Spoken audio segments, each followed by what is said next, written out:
Welcome in. Whoa. New side. Here we go. Straight by the microphone there. Welcome in to the Jordy Culotta Show live here on this Wednesday morning, National Signing Day. As we will get you set up for recruiting, Lloyd is looking to get into the fraternity as he has been here for over a year and is yet to throw up. You're gonna be okay. On the Jordy Culotta Show. He has showed up this morning. He looks very green. He looks very pale. The man has been the coal to the engine of the FM digital media network over the last 2 weeks, and it looks like life has caught up with Lloyd Courtney. Looks like it. This man needs more narcotics, it feels like. Something to get him through the day. If we could just get him through the next 2 hours is all we're asking for. Once he does that, we've got a lot of things running. It's all good, buddy. How we feeling over there? I think we'll be good. The worst is behind us. I think. Okay. Oh, dude, look, I'm out of focus. I feel out of focus. Yes. Perfect day for it, though. Catfish Town, maybe? A little Catfish Town. It's good to be back. Jacob Stewart is here. Stewie is here.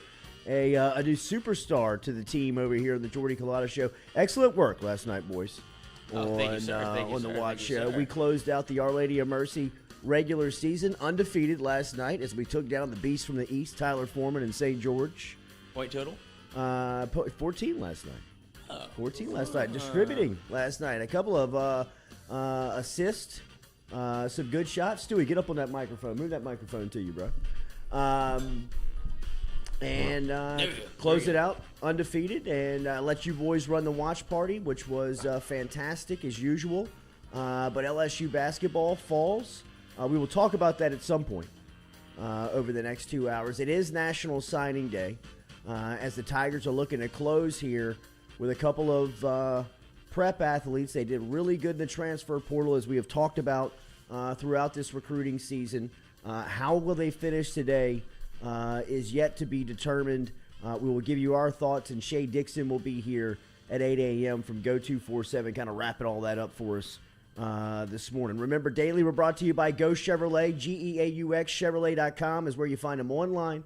Go Chevrolet has 2 locations here in South Louisiana for brand new cars. They're located in LaPlace, Louisiana. If you're looking for used cars, with a great selection of used cars, Go Express Auto Sales is where you're looking on the corner of Florida Boulevard and Sherwood Forest.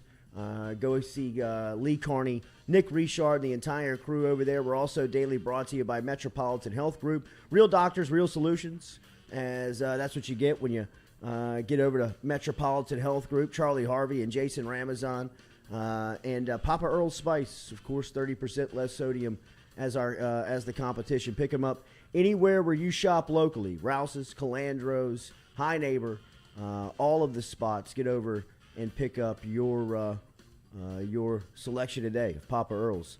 Where do we want to start here? Recruiting day? National Signing Day? I'm trying to bury the lead, trying to boys. avoid it? I'm trying to avoid it. I mean, what would be the biggest question? Tom Brady? Tom Brady? Shea Dixon? Shea Dixon's coming up at 8 a.m. We will talk. We'll talk National Signing Day. I will tell you this: it's going to be a very crazy day for Old LSU. school. It is going to have a little old school feel to it, as there are some signings that are already set up throughout the day, and we'll give you the schedule of commitments that are coming up from some guys nationally, as there are times throughout the day that LSU is obviously going to be paying attention to.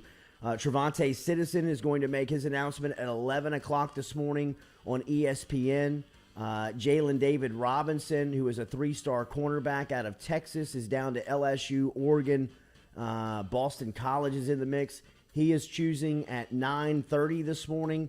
A lot of people see him trending towards LSU. This is a big one. Danny Lewis, the tight end out of Westgate, a 3-star who has really jumped onto the scene the last couple of weeks here, is going to make his announcement at 1 o'clock this afternoon. Many people think that Alabama has made a late push and may be trending for the tight end out of West Louisiana, Southwest Louisiana, and Danny Lewis. Will pay attention to that one and obviously talk all about it to Shea coming up here at 8 o'clock this morning. Caleb Douglas is a 3-star wide receiver who is announcing at 1:30 this afternoon. He's down to LSU in Florida. Both teams have landed official visits over the last couple of weeks. Kerry Colbert is leading the recruitment for Florida. LSU is being led, obviously, by Frank Wilson and Cortez Hankton from their side. It'll be interesting to see what happens there. Many believe that Florida is trending in that one. And then Harold Perkins will make his decision at 3:30 this afternoon. That'll be on CBS as Perkins is down to LSU and Texas A&M. Many believe the Tigers seem to be the team to beat here going into National Signing Day. And Jacoby Matthews at 6 o'clock this afternoon is going to make his choice between LSU, A&M, and Florida. Harold Perkins also has Florida on the table as well, and Florida's doing a really good job of trying to close strong there. Jacoby Matthews at 6 o'clock. This is the one that could be the wild card, man. What's going to happen with Matthews is really something that people are talking about, and A&M's making a big money push here late with some NIL stuff. Can LSU keep up? I think that Matthews wants to go to LSU. I think that he has told people around LSU that he wants to be in the class. But I think that the support group around Matthews is not going to allow that to happen if the money that A&M is talking about hits the table, which why would we believe that it wouldn't? I mean, in every other recruit in this class, A&M has been able to pull through and really kind of win the NIL discussion here throughout this first part of the recruiting cycle, or the first recruiting cycle that featured NIL, name, image, and likeness, and the ability to pay players and prospects on that. So it could be a monumental day for LSU. It could be a devastating day for LSU. I mean, if Danny Lewis goes to Alabama, that would be tragic. I mean, if you think about what Lewis was saying about LSU when he got the offer, the type of senior year that he had, the relationship that LSU has with Westgate High School, obviously that's where Keishawn Butte came from. But this could be Saban playing a little mind games with Brian Kelly, the new coach in the conference, of who's the highest rated in-state guy on the board, outside of Matthews or on offense that they're looking at. It's Danny Lewis. It's the tight end from Westgate. Saban. We'll take him. Make a push. Get him just to get him? Get him just to get him. Get him just to get him. Because Alabama did lose a tight end to the portal. Well, they lost a couple of players to the portal. And they had a running back go in again yesterday, a 5-star running back. Stewie, help me on his name. Trey Sanders? Yeah, no, it wasn't Trey Sanders. But they had a highly recruited running back enter the transfer portal. They've got spots, right? Like they've got some. Seemingly they always have spots. Yeah, he'll make spots. The king of the gray shirt, right? How did he get away with that for so long? Yeah. Kamara Wheaton. 5-star tailback, entered the portal yesterday from Alabama. I mean, Billingsley was in there. Party at Taylor's house. Yeah. I mean, so. You know. Wait, what'd you say, Artie Taylor? No, party at Taylor's house. Friday Night Lights. Billingsley, party at Taylor's house. We're gonna win state, but not tonight. So it's gonna be a crazy day, man, for National Signing Day. I can't wait to talk to Shea. And see what he thinks. As we said, he'll be here at 8 o'clock. Brian Flores is suing the NFL. Are people melting in the chat just yet because we're not talking about LSU basketball? No, they're getting there. They started off hot, then you got them on recruiting. You're good. Okay, good. Little divert. Look over here. Well, can't see Look the shuffle.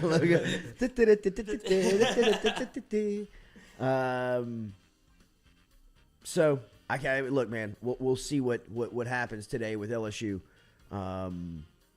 So if LSU misses on Danny Lewis, where do they turn in terms of tight end? It's a great question. It's short on the roster. I think that, look, Mike Denbrock was leading his recruitment at Cincinnati. He was recruited and committed to Cincinnati throughout the process. And Denbrock has led the charge down here. I think LSU at one point felt like that they were unbeatable in this recruitment. And then Saban kind of caught wind of how much LSU needed him. LSU wanted him, and LSU was after him.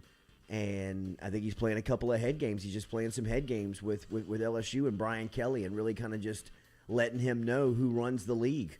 And, with Saban putting a full court press on Lewis, he's obviously giving him something to think about. And at 1 o'clock this afternoon, you'll find out if it is official or not. But by all accounts, by people that we have talked to, both connected to LSU and both on the on the recruiting side, it seems like Alabama is trending towards the team to beat as National Signing Day kind of closes in. So, and then Trevante Citizen, who we hadn't talked about a lot. One thing that Citizen has been putting out in this process that really means a lot to him, and we'll talk more about it to Shea coming up at 8 o'clock, and he's got more insight on it, but is that Citizen has put a lot of stock in the relationship aspect of recruiting, right? Cadillac Williams had done a really good job of establishing Auburn as a real player in this recruitment because of the relationship that he had built up. Now, Auburn's offensive coordinator was fired after 42 days on the job, which Cadillac Williams and the new OC weren't able. You making a run for it, bro? No. Okay. And the new OC were making headway, but now it seems like Florida, Jabbar Jalouk, Billy Napier, Rob Sale, and that Florida staff has really put themselves in a really good spot with Trevante Citizen, almost to a point where they seem like they have the lead right now for the Lake Charles running back. So it will be interesting to see what happens with Citizen. He will announce this morning on ESPN at 11 o'clock. And many believe it was Auburn leading for the entire time, and then Florida has swooped in and really made a big push to land Trevante Citizen, which I can tell you that Florida is they are coming on as players in the NIL space as well. I know that Texas A&M, Texas, Alabama, even Georgia's kind of starting to get into it as far as kind of organizing and putting together a model that the school can recruit to as far as NIL is being in existence on that campus or around that program, whichever one it may be. Florida seems to be getting their ducks in a row as well, because that's what a lot of these conversations are coming down to. I mean, it really is. It's coming down to what's the business going to be, right? I mean, Frank Wilson can be Frank Wilson and get you into the conversations with all of these players and all of these prospects and make LSU a legitimate player in trying to land these guys. From a recruiting standpoint, when he loses control of the conversation is when it gets into the NIL stuff and other schools have pitches, organized business models put in place that they can recruit to. And while Gordon McKernan has done incredible work at making NIL and LSU relevant within the current roster and the transfer portal, there still needs to be an impact and some type of group put together that is going to focus on high school recruiting. Because if Gordon is going to be the guy that is really leading the charge for maintaining the roster, building and making sure the relationships are in place where if guys are thinking about leaving, listening to other schools, that they have an outlet that they can go to and sit down and say, hey, look, man, I'm getting offered this from X school. Is there any way that LSU can be in the mix or somebody around here can help me out to get to that number? And Gordon has stepped up and done that for people on the current roster, and he's done that for guys that are coming out of the transfer portal. But LSU is way behind the curve on the high school recruiting NIL discussion. And I don't know the parameters and the legalities of those conversations and what they can entail and how far you can go into them inside the living room or in official visits. But the fact of the matter is that it's happening. Those conversations are going down between LSU's competition and recruits. Because what I have on good faith and on good information is that Jacoby Matthews is telling LSU that he wants to go to LSU, and that he's telling everybody around Ponchatoula that he is going to LSU. But his support group is going to make it impossible for him to go to LSU because of the money on the table that's being offered from Texas A&M. And I'd imagine that you listening out there you're a parent, you have some type of connection to, you got a nephew, a niece, somebody that you're close to, you understand that. I mean, if there's significant amount of money on the table on one side, and there's a little bit of shoulder shrugging and I promise we'll get it done on the other side, no matter where your loyalty lies and where you have grown up being passionate about one school, it's going to be a tougher choice, and that's what's happening. That's what's going on. And I think that somebody has either made the commitment or told Harold Perkins and his family and the people that are involved in his recruitment that there will be a deal in place. I just don't know if there's enough people behind the scenes for LSU that's organized that can get together and say, hey, look, today LSU needs to land Trevante Citizen, Jacoby Matthews, Harold Perkins, and Danny Lewis. Let's get that done.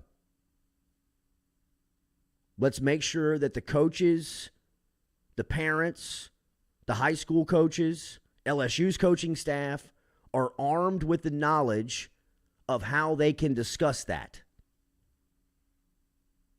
Whether it's from LSU's side and Lewis and Trevante Citizen and Jacoby Matthews and Harold Perkins' side, ask questions to them about NIL stuff and they can lead them to somebody to have those conversations. Or there's just a simple recruiting pitch of, hey, look, this is how NIL works for incoming high school prospects. You need to get in touch with this business person who's going to lead you to this opportunity. Because that's how it's being organized on other campuses, and that's what people are using against LSU. Trevante Citizen was telling everybody around LSU, it's all about relationships. It's all about relationships. It's all about relationships. We love Kevin Falk. We love Cadillac Williams. We love Kevin Falk. We love Cadillac Williams. We love LSU. We love Auburn. And overnight, Florida becomes a player in the recruitment? I thought it was all about relationships. Well, Florida actually put a deal on the table. Okay, so it's all about money. It's all about the NIL stuff. It's okay if it is. But don't just try and tell me that it's all about relationships in the recruitment, and when it comes down to it, it's really about just what's the best deal? Where's the most money? And I'm not faulting anybody for taking that type of opportunity, but that's what recruiting is coming down to at every single level. High school, transfer portal, all of it. And LSU did a tremendous job of recruiting the transfer portal. Got double-digit guys in. All of those guys are going to make an impact on LSU's team next year at some point. They had to get those guys. And they did a pretty good job with the coaching turnover and bringing guys in and the timing of landing a pretty good early signing class. With Will Campbell and Emory Jones and Quincy Wiggins and Walker Howard and all those guys. I mean, all those guys are going to play, man. Big-time, significant football for LSU early on. But here late in this signing day, there is potential for LSU to land, a couple of players. Not just the ones that we're talking about. Not just Jacoby Matthews, not just Trevante Citizen, not just Harold Perkins. They've got guys that they're paying attention to all morning long. Jalen David Robinson, as we said. There's a guy out of Texas, a cornerback out of Texas, who's making his announcement this morning at 9 a.m. Caleb Douglas is a 3-star wide receiver out of Hightower High in Texas. He's down to LSU, Florida. Looks like Florida's going to win that battle. And then the big four who we've been talking about. Danny Lewis, Trevante Citizen, Jacoby Matthews, Harold Perkins. I say with only a little bit of confidence, just a smudge of confidence, is that right now, as I'm talking to you at 7:24 a.m. on Wednesday morning, I think LSU only feels good about Perkins. Like, that feels like they're in a good spot. Not that they're going to get him, but that they're sitting in the driver's seat to land him at 3 o'clock this afternoon. I think everybody else is kind of up in the air right now. And all of those discussions,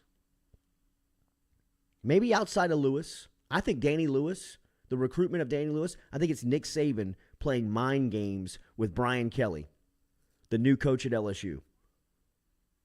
Saban catches wind that Kelly, Frank Wilson, Cortez Hankton, the entire staff are throwing everything or just about everything they can at Danny Lewis to show him how much he means to them, how much he wants them, how much LSU needs him and wants him. And Saban says, go over there and get Lewis. Show him that we run that state. Or that we can go in there and get just about anybody we want when we want. Just to send a message. And he turned up the heat on Danny Lewis the past week and a half. And Alabama went from not knowing who Danny Lewis was to on National Signing Day expecting to get his signature. And outside of that conversation, everything else has been about NIL. Jacoby Matthews is coming to LSU if this is 2 years ago and NIL does not exist. But now, with the way that college football is run, there's a team that's putting an offer on a table that's pretty much not allowing him to say no. No matter where his passion lays. I'm not making excuses for LSU. LSU needs to catch up because this is the world that college football exists in. And this is where they're getting defeated. On signing day. It's not done yet, but today could be devastating for LSU. And if they lose all those conversations and relationships just on NIL stuff, there has to be some type of huge organizational push today on structuring that part of the pitch. Because as they saw on the early signing day, and they'll get more examples of it here on the late signing day, if you're not equipped to have these conversations and be organized on the back end of how you get these deals done in NIL for not only transfer portal guys, your current roster, but you have to have it for incoming recruits, especially like 4- and 5-star guys who you're talking to today and hoping you can land. We'll get back more to recruiting with Shea Dixon at 8 a.m. I think LSU basketball had a game last night, and they lost their 5th of their last 6 times that they have taken the floor. They got a problem. They got issues, both sides of the floor. I'm not saying that Ole Miss was shooting it out of their mind in the first half. They came out and they were knocking down shots. LSU's defense let them down in the first half, and then their offense late in the game with silly turnovers and not being able to execute on that side of the floor cost them a game that they should have won, or they should have won on paper. They were favored by 13.5 going into that game, but it never felt like they had any control or grip on it. They made runs, they made spurts, but they never could really grip it. They could never grasp it. And as we said, now losers of 5 of 6, heading on the road to Vanderbilt in a place that Will Wade has never won as LSU's head coach. They got to get it right. John Brady was on the call last night for the LSU Sports Radio Network. We will get in touch with him and talk to him when we come back here about last night's game and about what went on with LSU, how they can fix it moving forward and get right before this late February push and this early and going into March. So we will talk to John Brady coming up here. Remember, Daily, we're brought to you by Cajun Ready Mix Concrete. Cajun Ready Mix Concrete is online at CajunRMC.com. CajunRMC.com is where you can get in touch with them. Online is at Cajun Ready Mix. As we said, no matter the size of the project, no project too big, too small for you to get in touch with the pros over at Cajun Ready Mix. Residential, commercial, industrial, municipal, they're ready for all of you. Cajun Ready Mix provides ready mix concrete products and services to meet all of your concrete needs. They got 9 locations around the greater Baton Rouge area, which means that all of your concrete will be on time and delivered to the exact specification. Get in touch with them at CajunRMC.com, providing top-of-the-line concrete and red carpet service to all of their customer base. You can call them. The phone number is simple, 225-372-5060, 225-372-5060. When we come back, we will talk to John Brady of the LSU Sports Radio Network. Lloyd's coming back in. He's got beads of sweat on his forehead. A little sweat. Christened the new bathroom. Okay. There we go. Welcome to the frat. I had to get that vibe inch out of me. Yeah. A little V'd up. A little V'd up. Two V'd up. Two V'd up. Meant to take a half. I took the whole thing. John Brady. John Brady coming in next here to the Jordy Culotta Show. Do we think that maybe the Brown Kelly dancing portal may have backfired? That was Danny Lewis. That was Danny Lewis, who said uncommitted. I don't know. I wouldn't think so. I don't know. Maybe. Something to think about during the break. Maybe it's just Uncle Nick. Uncle Nick.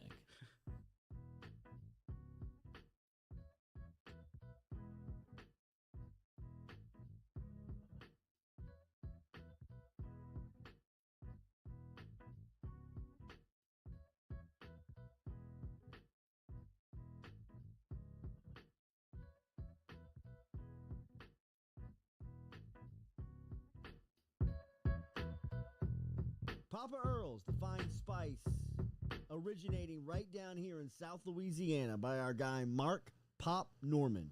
Developed it back in 2018 and won Amazon's Newcomer of the Year in 2019. They pride themselves in having 30% less salt and sodium than the leading brands at the same price point. You can find them locally. Look for Papa Earl's at Rouse's, Calandro's, Mathern's, High Neighbor, and more. Do you have questions about your finances? Are you looking for recommendations from a skilled financial advisor? Get in touch with our friend Daniel Newman over at Edward Jones. You can find him easily by logging online and shooting him an email at daniel.newman@edwardjones.com. That is daniel.newman@edwardjones.com. Whether it is help with your 401k or just fiscal advice heading into the new season, get in touch with Daniel today. Best way to do it? Email him, daniel.newman@edwardjones.com. He's our experienced financial advisor. Let him be yours, daniel.newman@edwardjones.com.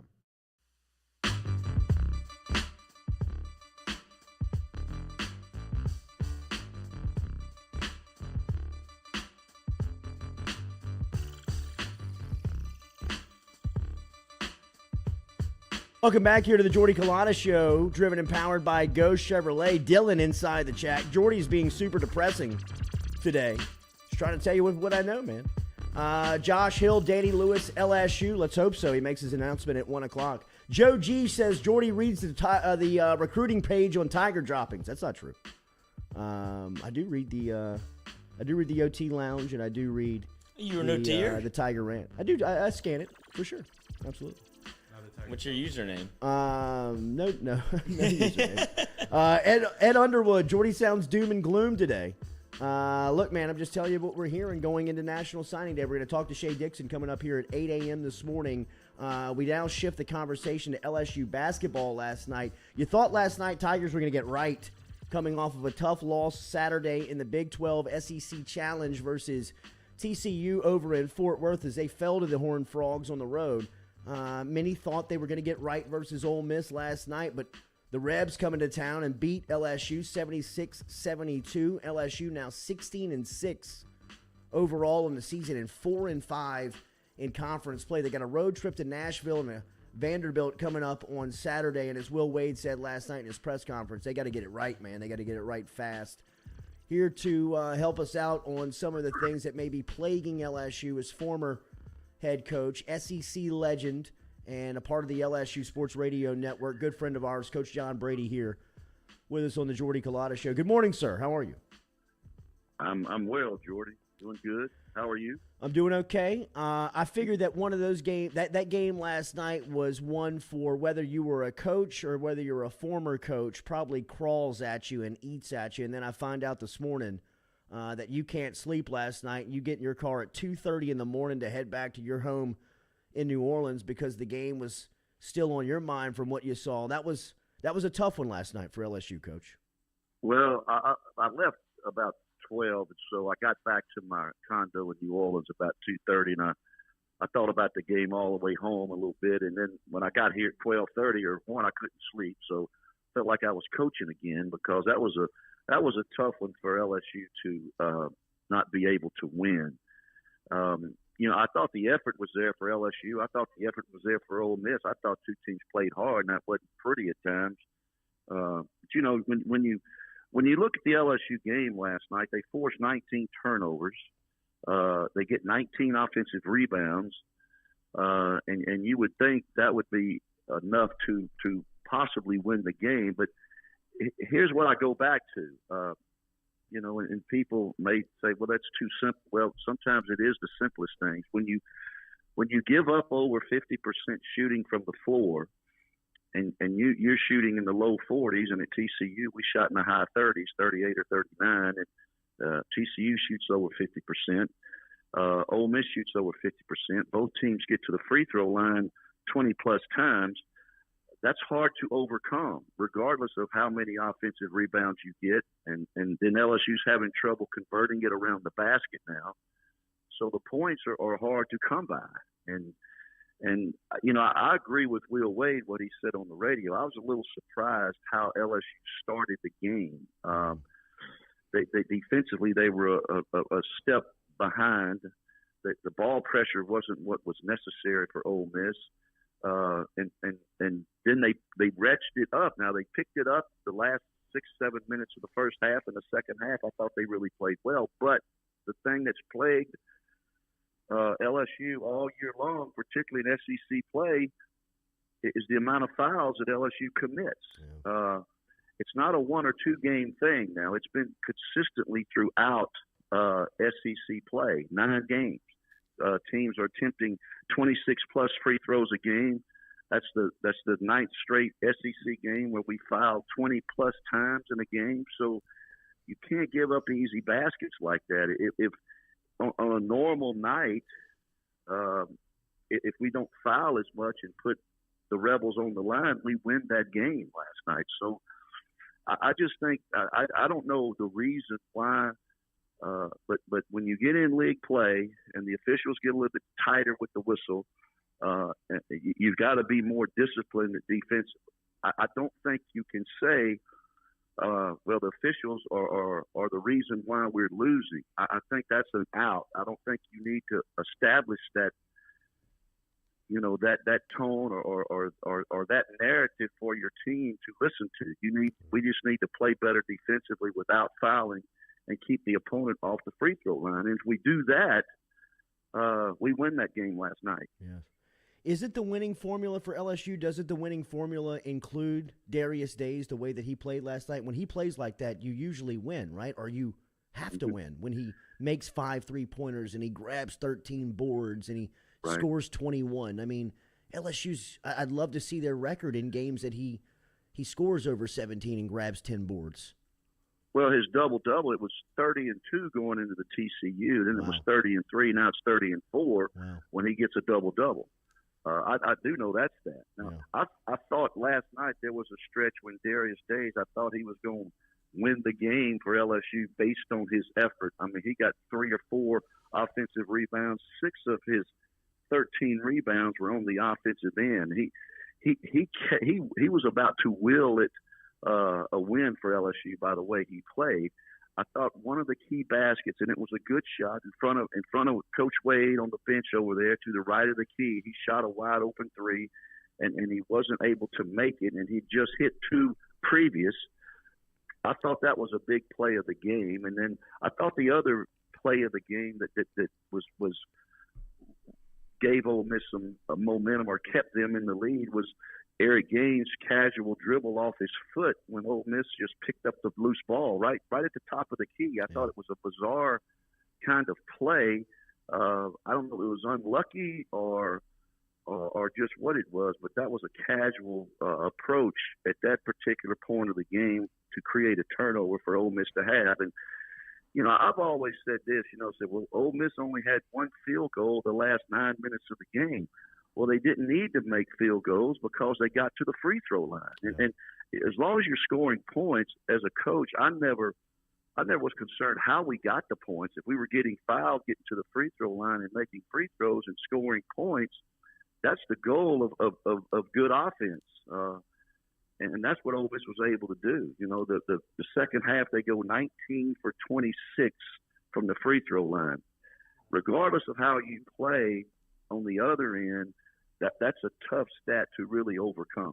Yeah, 19 of 26 in the second half, 23 of 31 for the game, shoot 74% from the stripe last night, does Coach Kermit Davis's crew of Ole Miss, who comes in here and gets a big conference win as they improved to 12-10 on the season. What have you seen from Pinson since him coming back? I know that he's playing with that clunky knee brace on, and last night on defense he just couldn't keep anybody in front of him. But what has the team adapted to his play since him being on the floor look like from your point of view? Well, what it's doing, it's putting games where he has extended minutes and he's playing a lot of minutes. And then if Pinson's not full speed, and he's got to be cleared to play by the training staff, or Coach Wade wouldn't put him in the game. Sure. So then it becomes a point where what can he handle from a physical standpoint, mentally, in that regard. You know, Darius Day seems to be cured from his ankle. I don't think that's a reason. You know, Darius Day's probably played one of his better games this year last night for the 33 minutes that he played. So I think his ankle injury is done. It's fine. Pinson has got to just get himself back in the flow. I think the speed of the game, you know, I think it's unfair to Pinson a little bit that everybody's saying, well, when Pinson gets back, we'll be fine. Well, you got to remember he didn't practice for 2.5, 3 weeks. I mean, he missed 5 or 6 games. So you just don't say, okay, you're cleared to play, and you jump in there and you're back to where you left off when you haven't practiced, because improvement and consistent play comes in the practice. It doesn't come in the games. You got to do that every day in the practice. So he hasn't been able to do that. So hopefully as time goes on, he will be more comfortable and he can get back to playing like he was before he went down with the knee injury. So that's important. But it has put more playing time in Gaines' hands. And I think Gaines is learning. He had a great game against A&M at home, probably the best game he's ever played at LSU. And then on the road at TCU, he struggled a little bit, and he struggled a little bit last night, especially in terms of shooting the ball. You know, and sometimes Gaines he has to learn when to and when not to. I think at times he tries to make the play that maybe not be there, and just get the ball moving and flowing, and not be as concerned about the spectacular play. You know, like Coach Wade says, it's okay to hit a single or double every now and then. And then sometimes Gaines wants to make the home run play every trip down, and at some moments of the game, it can get him in trouble. John Brady from the LSU Sports Radio Network joining us here on the Jordy Culotta Show. Coach, I know we talked about days of success last night, knocking down the 5 3-pointers and scoring 21. But what have you seen from LSU offensively that has maybe gone into these stagnant stretches that they go through where they just look like it's tough to find anything good?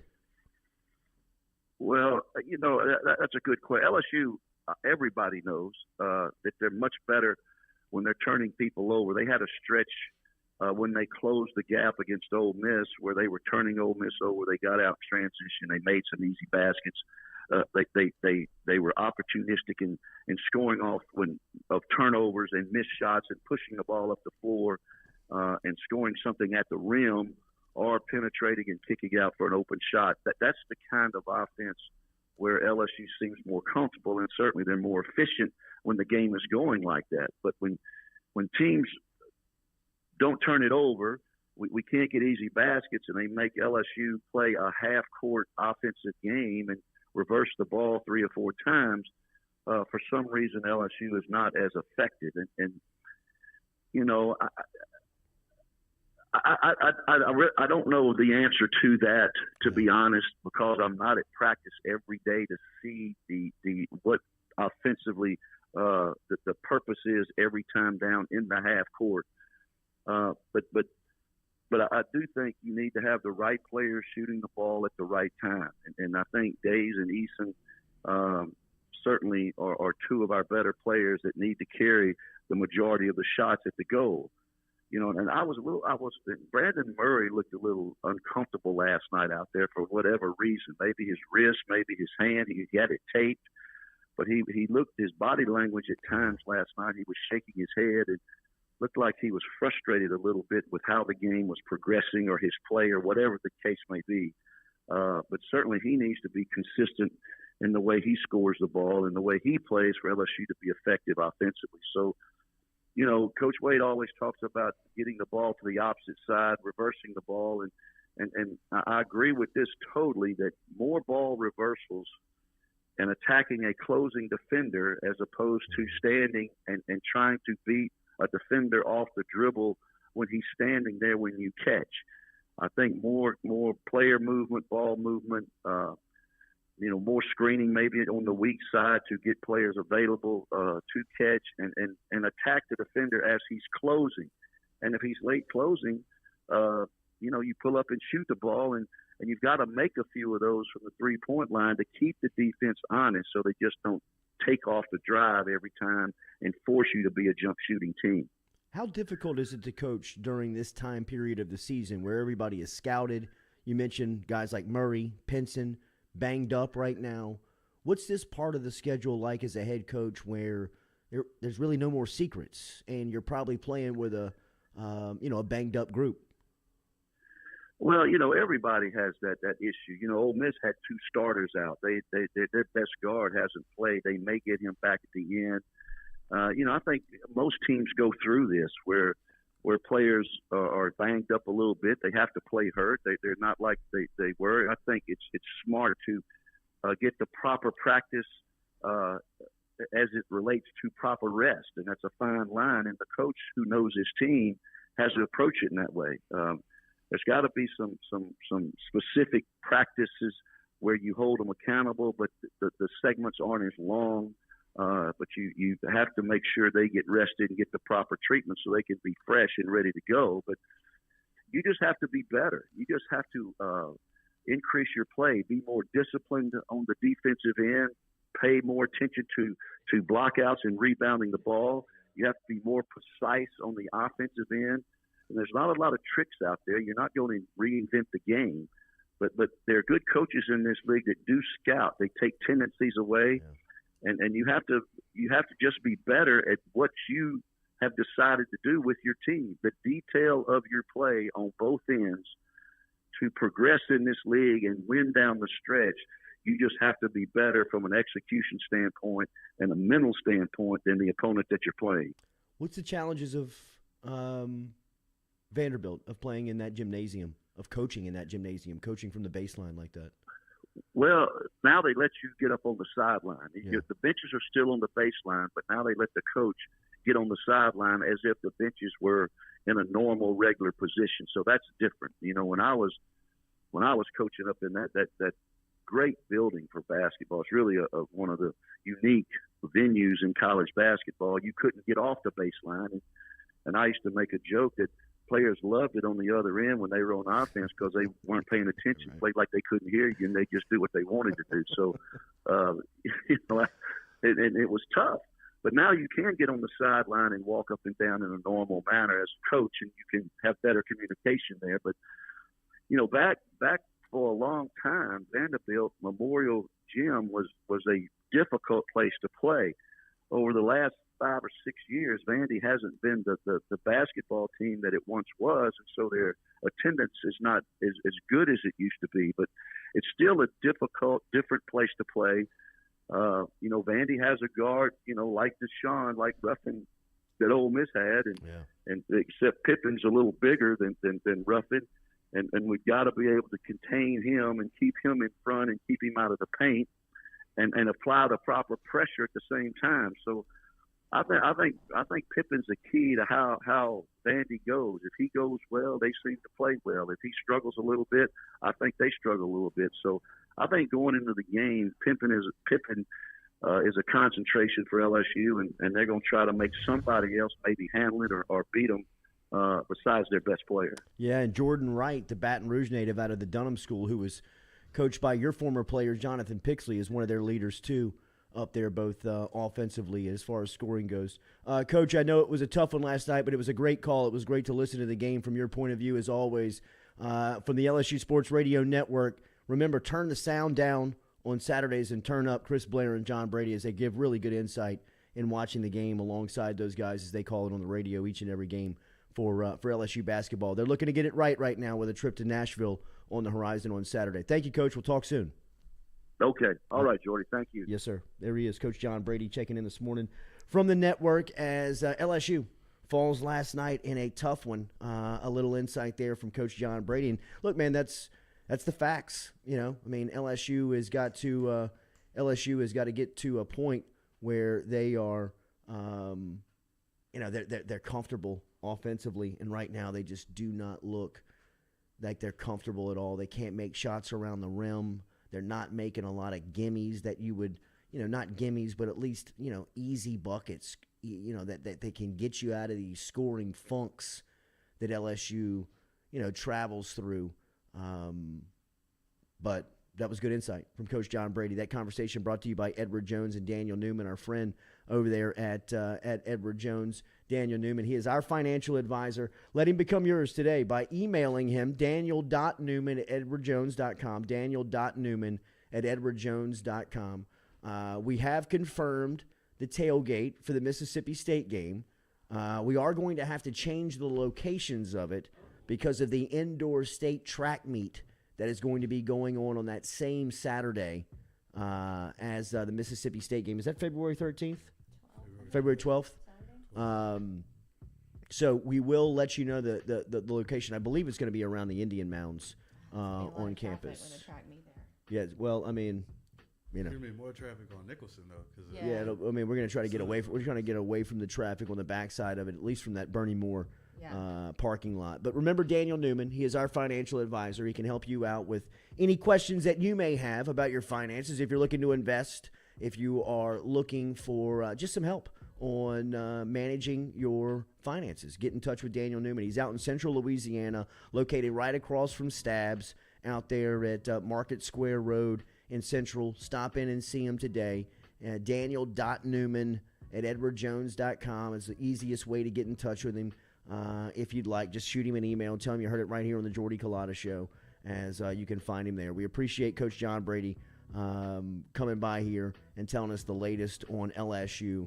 And look, I don't think that there's any way to cover up what LSU's going through. I don't think there's any way to try and sunshine pump what LSU is struggling with. LSU is bad right now offensively, and they have been a good defensive team, a solid defensive team all season long. But as they have gone through these injury battles and stretches with guys like Pinson and Days, and now it looks like Murray's banged up.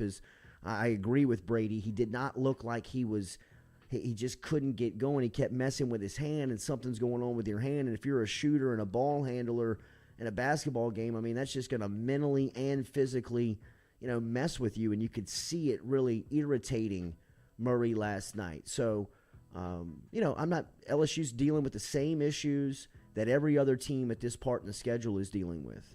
But they have not gotten their woes. They haven't gotten their problems right. And it's probably a combination of things on why it hasn't happened. You've not had the consistency in the lineups. You've not had the consistency in the guys that have been available. But when you can't score or you can't make easy shots like they're missing, it's going to constantly apply pressure on you on the other end of the floor. And when Ole Miss shoots it like they did in the first half, where they were just knocking down shots, I mean, if you left them open, I mean, the Ruffin kid was very impressive until he had to leave the game with about 11 minutes left with a knee injury, which I thought LSU was going to catch a little piece of, I thought they were going to catch a spurt. And then, I mean, the play after Ruffin goes down, Ole Miss gets a turnover and a run-out dunk.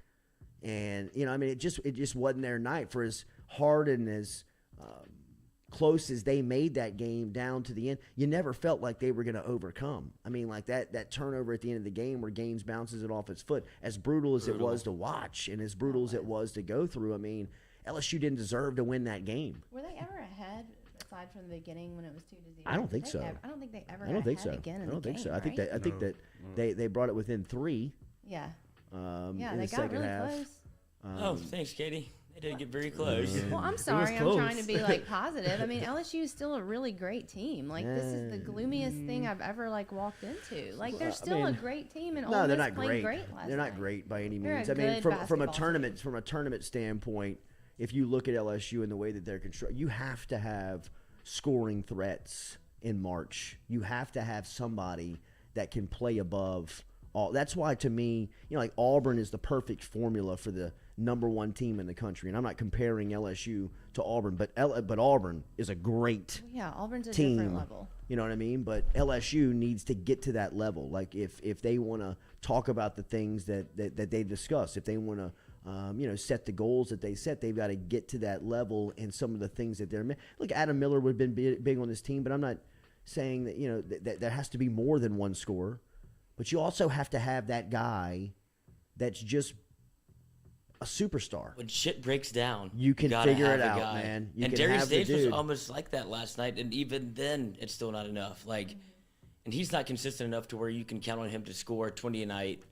Brennan Murray was supposed to be that guy a little bit. He was kind of transforming into that role, but you saw his hand.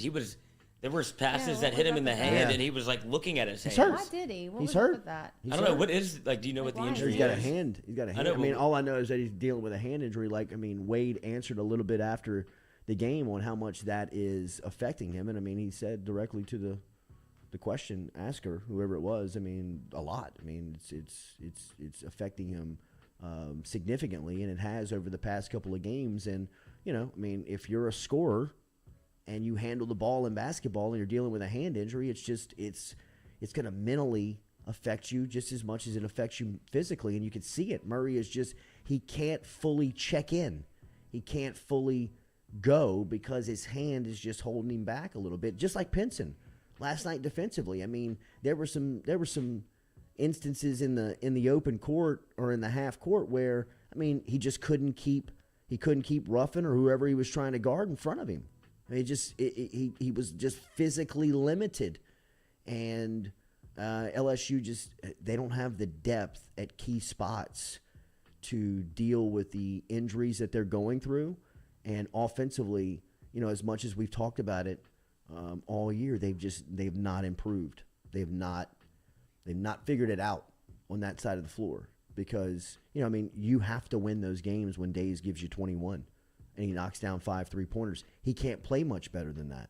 So when he plays like he did last night, when he gives you 21 and 13, that should be a blowout in 30 minutes. I mean, that should be a comfortable win for LSU because you've got the scoring. Not only that, he's cleaning up the glass for you. Like he's playing as went good. old school days. He's playing as good as he can. And he's getting on the block. Yeah, Getting down I mean, low, working down low. This is it hasn't evolved for LSU with this team. Eric Gaines is not as advanced as you need him to be if you lose somebody like Pinson. He's got to understand how to control tempo. He's got to understand that he's in control of the game, how to control the pace, not to turn the ball over. Definitely can't do it in key times and in big possessions. I mean, last night you just hope is a learning experience for Gaines that you can take and he can turn it around and learn something for this year, but, definitely moving into the future. And LSU just right now, they're not a great team. I wonder if they're a good team. Was that the most eye-opening loss for you yesterday, to where you kind of put the basketball team in perspective as For to sure. what? For sure. I think that was definitely So it was almost a must-win. take a step. That was a huge. Well, it was a must-win because it was a you were so much better than that. Like you had to come out and kind of get yourself right. That was a get right game. At You know what I home. mean? Like you're at home, you're playing against a down team, you're getting some guys back, and you could feel it from the top. I mean, from the jump that it wasn't LSU's day, and it wasn't going to be their night. And as fast and as hard and as fast as they tried to get back in that thing, it just kept getting away from them. I mean, when they close it to 6, they'd pull it back up to 11. When they close it to 4, they'd pull it back up to, you know what I mean? Credit Ole Miss. You know what I mean? Like LSU's got issues, but Ole Miss did what they had to do last night to win that game. They knocked down shots early, and then they played aggressive and got to the free throw line late in the game and hit free throws and turned LSU over. But I still think LSU's a good team, and I think they fought hard for it. Yeah, they did. They absolutely did. And they Very mom of you. they can get right, you know what I mean? But they're not going to get right to a sense of, you know, I mean, a couple of weeks ago, I thought that this was an Elite 8 team. I thought this was a second weekend team. You can't go through offensive droughts like LSU does and expect to advance in the tournament. You've got to be able to score. You've got to be able to score like, you know, a lot like they had last year with Cam Thomas and Trendon Watford and, you know, Cam Thomas's game against Michigan, you know what I mean, where he would rise above people and just knock down shots. You know what I mean? When they go through scoring droughts and they couldn't figure it out, give the ball to 24 and move out of the way. I don't think they have that guy. They don't have that guy. When I thought this I mean, if offense, Days could play like he did last night consistently, that would be that guy, but he's just not that guy every night. and I thought this offense would be a little bit more suited for what Will Wade does well offensively, because people are saying he's not a good offensive coach, but you've seen him be able to roll out of bed and score 80. Yeah. And so this just kind of seems like an anomaly, but I thought this would be the team that would be able to move the ball around the perimeter, like they would be one pass and go, like a couple of quick cuts, back cuts, all of like the savvy things you see basketball teams do, but it just has not been there. But the ball is sticking a lot, and I don't know if it all comes down to injuries, because, I mean, even when you look at last night, you have Pinson and you have Days come back, but then you have Brendan Murray's hurt, and they've been relying on him to be a scorer and be that guy that they wanted to be able to get 20 a night, and then he's out, so Darius Days has to step up. Like, they just never can fully get the rotation right. I don't know where Sharif is. Like, I don't know what to do with him. I thought he should have put him back in the game after the technical. I mean, Sharif, in my opinion, could be the X factor for this team. Yes. Like, if you're speaking like immediately on this team and you're still trying to squeeze as much as you can out of this squad, Sharif's got to play because he gives you energy. He gets at the rim. He's able to put back, you know, I mean, LSU is missing like cleanup points. Like, they're missing like junk points around the rim, just easy, like put back open baskets. And Sharif is somebody who I think can help you out in that. But I don't know what happened on the bench. I don't know what happened. But I mean, after the technical, I thought like, put him back in, let him play. I thought the stream froze last night watching you, Lloyd, at the end of that game. Like, your arm was up over your head and your face, like, I felt so bad. You know, Lloyd puked. No, this I did morning. not know that. Yeah, this morning. From the game? I think just a little bit too much over the last couple of weeks, pushing the body. A little too much Vyvanse for the guy this Vyvanse morning. got You me look this very morning. pale I know. I and- You feel should have signed for this you. morning. Oh yeah, he was. Jordy he still came was in- green. I mean, I Focus in on saw that you. Louisiana behind us, Lizzie. See if you can't zoom in on that. I thought you meant my eyes. Yeah, no, you can't do that. Are Like, you okay, Lloyd? No, he's not. We're going to give Lloyd a day off here in a couple of days. Okay, go up to that Couple of green days. part One right day. here. This was Lloyd's color from the side. When you walked up on him, it was like that tint of green. Was it the whiskey or whatever it was you were getting No, into? no. It's I the know, Vyvanse for yeah, sure. I know It's how the to. Vyvanse. Only had one, Oh. and then the Vyvanse got me this morning. I thought I was supposed to take a half. I took the whole thing, You know, that'll do it to you. and now it's That'll do bucking it to back. you. Little V'd out. Sorry. It's all right. All right, so Shea Dixon's It's all going to right. stop by. It's Thank all you. good. Push through, bro. He'll be I'm fine. here. Yeah, you're all right. Jordy goes, just start the stream. I could do it for 2 hours. I'm just trying to help you out, bro. I appreciate it. No, that's what I'm saying. I love a man Where'd that you can throw rock it. up? In here? In your bathroom? Stop it. Did you Yeah, really? it's perfect. Perfect small space. Did That's you- what I needed. did you No, do it I in my used bathroom? ours. Might go check it out again. Really? Uh-oh. You're not done? I don't think so. Oh, Lloyd, I'm sorry. Still there. A little bit. Still there. Yeah. Still here. Still here. Yeah, right. Except for all right. Tom's not. Shea Dixon is going to. I don't get the joke. What happened? Tom Brady retired. His big thing is still here. Tom Brady retired? Okay. Did he? Jimmy Magoo, Vyvanse explains a ton, doesn't it? It does. All right, everybody thinks that I'm being totally negative about today recruiting. I'm telling you, I'm just giving you the information of how I've heard it. Shea Dixon is one of those guys that gets the information on the front line. We'll ask him all of the recruiting questions next. If you have something specifically for Dixon, get inside the chat app. Hashtag Ask Shea. We'll ask Shea about all of them today. Everybody coming up. The commitments start at 9 a.m. this morning. Where does LSU sit, and what do they expect today? Remember, daily, we are brought to you by Johnson Spillers. Johnson Spillers, our dentist, our official dentist here over at the Jordy Culotta Show. Gonzales in Baton Rouge, located in Prepara Avenue in Gonzales and in Baton Rouge on Perkins Road in between Segan and Bluebonnet. Make sure and check them out online at johnsonspillers.com. That's johnsonspillers.com. Hit that like button, share button, comment button if you don't mind. If you're inside of the chat, we appreciate that. We will be back with Shea Dixon here next on the Jordy Culotta Show. Wait, what is Jacoby Matthews in at 6 p.m.? Yeah, he's late. Yeah, long day. All day affair. Can these go in this night, Floyd? Sure. In this one? Huh?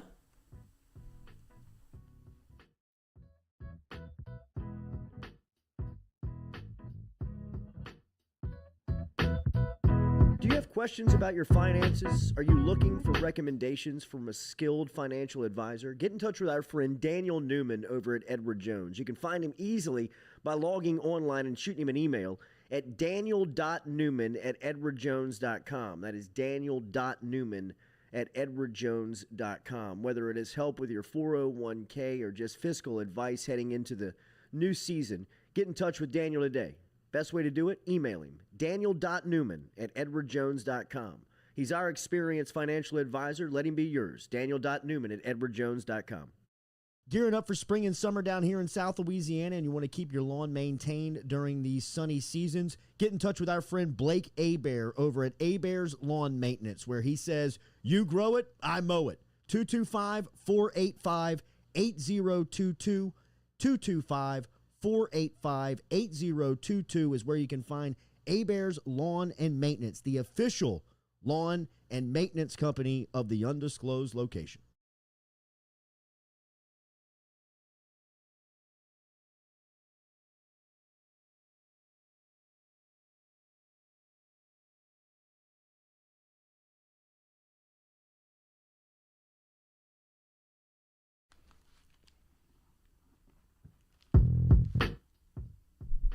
All right, welcome back here to the Jordy Culotta Show, driven and powered by Go Chevrolet here on this Wednesday morning, National Signing Day, as we come down the stretch here. LSU looking to put a couple of more key players into this class of 2022 as they have dealt with a coaching change.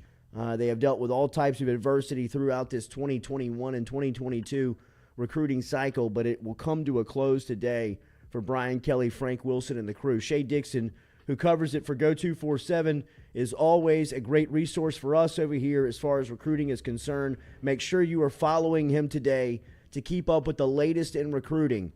Shea is on Twitter at Shea Dixon, and you can read all of his work at Go247 at Go247.com. Good morning, buddy. How are you? I'm doing well. Good morning to all you guys. We missed Catfish Town, bro, very much. What was your best National Signing Day bash story? You didn't know it as Catfish Town. I guess you knew it as the Atrium. They were at, so I guess I got to college in 2004, and that was my first year going to the bash. So that must have been was that at the Bell? Was that in the Atrium at the Bell back then? Yes, absolutely. Absolutely. I guess I can remember then when that was one of the years where they found like Brandon LaFell and Perilou, and everyone cared so much about Perilou. So that would have been like 2005, 2004, and that was my first introduction to the bash. But I do remember this in college. I went to the bash, and Jai Eugene, which is crazy because now Jai Eugene, his son, is a recruit over at Destrehan, and I've done articles on him. It was my first father-son article update from when Dad was 18, and now the kid's 16, growing up now. But he stayed home instead of going to Michigan, and it was because he was about to have a son, and ends up coming to the bash. And I think even then he was waving, like everyone who knows Johnny Day, he was waving the towel the whole time, already just in training. And I got him to, like, jokingly but probably serious, considering I was 18, got him to, like, sign my arm and told him, like, what a legend he was for staying home. So yeah, there's my Shea the fan, as Hunt would break it down. Move of the bash. I missed the bash, bro. Do you think that the bash could? Man. Oh God, I missed the bash. Do you think that it could ever get back to its prime, like on a December signing day? I mean, could you recreate that day in December and make it as magical as it was years ago? That's what everybody said, right? Like now it's the split signing day that it takes all the bang out of February signing day. I had a buddy text me last night, and he's like, "Could you imagine if we were just drinking, small Dixie cup beers all day tomorrow and doing Taste the Tiger tailgate and all that?" I was like, bro, those were the days. Those were the days. So, yes, but I missed the bash. Hopefully someone out there is listening, and I don't know who, Ragu, who's out there, but yes, we've got to bring it. There you go. We've got to bring it back around at some point. I'm not sure if it can exist again in the double signing day era, but if it did, it would have to be December, I would guess. Today feels like a day that would be great at the bash because there's so much intrigue and interest on what's going to happen for LSU, and it starts early. It starts before lunch with Trevante Citizen making his announcement on ESPN. So, Shea, let's start there. LSU's got a big four that I kind of look at today. I think it's Trevante Citizen, Harold Perkins, obviously with him over the last couple of days and his recruitment picking up. Danny Lewis, the tight end from Westgate, and then, of course, Jacoby Matthews, the safety from Ponchatoula. Let's start with Citizen. He announces first. Where is LSU trending on the running back out of Lake Charles, and what do you see the announcement looking like at 11 o'clock this morning? I think that it's trending towards out of state. And I think that if we took a step back and looked at it, it might have been that way for a bit. His coach gave some quotes yesterday that said, look, after LSU had their wholesale staff change in December, and that was when he was committed to LSU, and that had been about 6 months to that point, that he started to really look at other schools, and Auburn was a school that was trending. Well, Auburn's OC's left, and there's uncertainty there, so people thought, okay, this could open the door for LSU to really be able to close here. But it seems to me that he's leaning towards Florida. I think that he's just sort of had an eye on out of state once that staff the staff shakeup ended up happening, and he decommits, and I think that really opened the door for him to look around. And gosh, he smashed visits to LSU, Auburn, Florida, and Miami into like a 12-day span. So he was taking a ton in at the end. I think that between Jaluk and those guys having a connection there, them having a need at running back, I'm sort of leaning that way. So that's where my pick is. We'll see if I'm right or wrong, but my guess is that he picks Florida. So then coming up next would be Danny Lewis, the tight end from Westgate. Lewis had an explosive senior season, really busted onto the scene. And I know that there's a big-time safety at Westgate, too, that everybody's trying to get in on. That's an underclassman. Is it Derek Johnson? Derek Williams. Derek Williams. Yeah. I'm sorry, Derek Williams, the safety. Thank you, Stewie. Where is the recruitment heading right now for Danny Lewis, who is expected to announce at 1 o'clock? Yeah, I've been 50-50 here. Well, and he's got three teams in the mix, Florida, LSU, Bama. I think this is really just LSU, Bama. I look back, all three of the teams offered him the same week, which is about mid-January, and then they immediately all got him in for a visit with his parents. And I think a lot of these guys, this is the theme of it, but he fit 3 visits into like 10 days. He did a midweek visit. Gosh, less than that, 7 days. He went to Bama midweek at LSU and then finished things up at Florida. I think LSU and Bama have done the best job here. Everyone's a bit late to the game, so you're having to kind of play catch-up here at the very end. But I think him going to Bama first kind of set the tone, and everybody else had to chase it from there. I didn't ever make any picks here, and the kid is super quiet. Anyone who knows Danny will tell you that. You would not guess that by his TikTok trending going to 9 million views, but a quiet kid and tough to read. So yeah. I would guess maybe a slight edge on Bama, and maybe I'm saying that because a lot of Bama LSU battles at the end When you're unsure of where it's going to go, might mean it's probably going to go the other way. So I'm leaning Bama, but again, I'm not 100% confident, and it'll be interesting to see. But, I mean, if he ends up at the Tide, it stings. You're going to need to then take that scholarship spot and go spend it in the portal on the tight end, because you only return one guy in Cole Taylor on scholarship. So you signed one in Mason Taylor in December. I know they want to find a tight end out there who's experienced in the portal, even if they do get Damian Lewis. I think they would still try to go get a tight end. But if you miss on him today, it's really all the more paramount that you find somebody out there this spring that can come in and maybe give you a little depth and help out in the blocking game. 3:30 this afternoon, Harold Perkins is going to make his announcement on CBS. This is going to be wild, right? Oh my gosh. This better be must-watch TV. I'm expecting Uncle Al, Uncle Kev, everybody shades, hats on. No. Harold Perkins, what's it going to be, Shea? This is going to be a monumental announcement, right? I need Lloyd. Lloyd, drive over to the crib and slap me right now. Am I really going to say that beyond Davis Robinson here in an hour, Waxahachie cornerback, who I think is going to pop for LSU and get the dominoes going, that's a big position of need. They need corners. But am I really going to say I maybe feel the second best about Harold Perkins? Wow. That would be unbelievable, Wow. Shea. I used to say that I didn't even want to touch it. Like Zach Evans 2.0. I'm not going to comment. And maybe this could still go anyway. And maybe I'm just getting to the point of the process where I've been covering whether it was coaching changes or kids leaving or the portal or December signing day, and maybe I'm just run up against the wall. So I'm willing to give a little more risk to my picks than maybe normal. But Crystal ball it. I did. Let's go, dude. I think LSU. Wow. Uncle Al, Uncle Kev, we got to sit next to him. That's my opinion. We'll see. I know that A&M's still involved here. You've got Florida still involved here. People are throwing out rumors left and right, which is what's going to happen with 5 stars over the past couple of weeks of saying, is this Deion's big splash that he can make it the second signing day? I think when it comes down to it, it's a family that's largely based out of New Orleans or New Orleans natives. We've always seen Harold around LSU. The kid would wear gloves to games, and I think if we look back at it, and it gives them the final visit of the recruiting process and brings this whole family.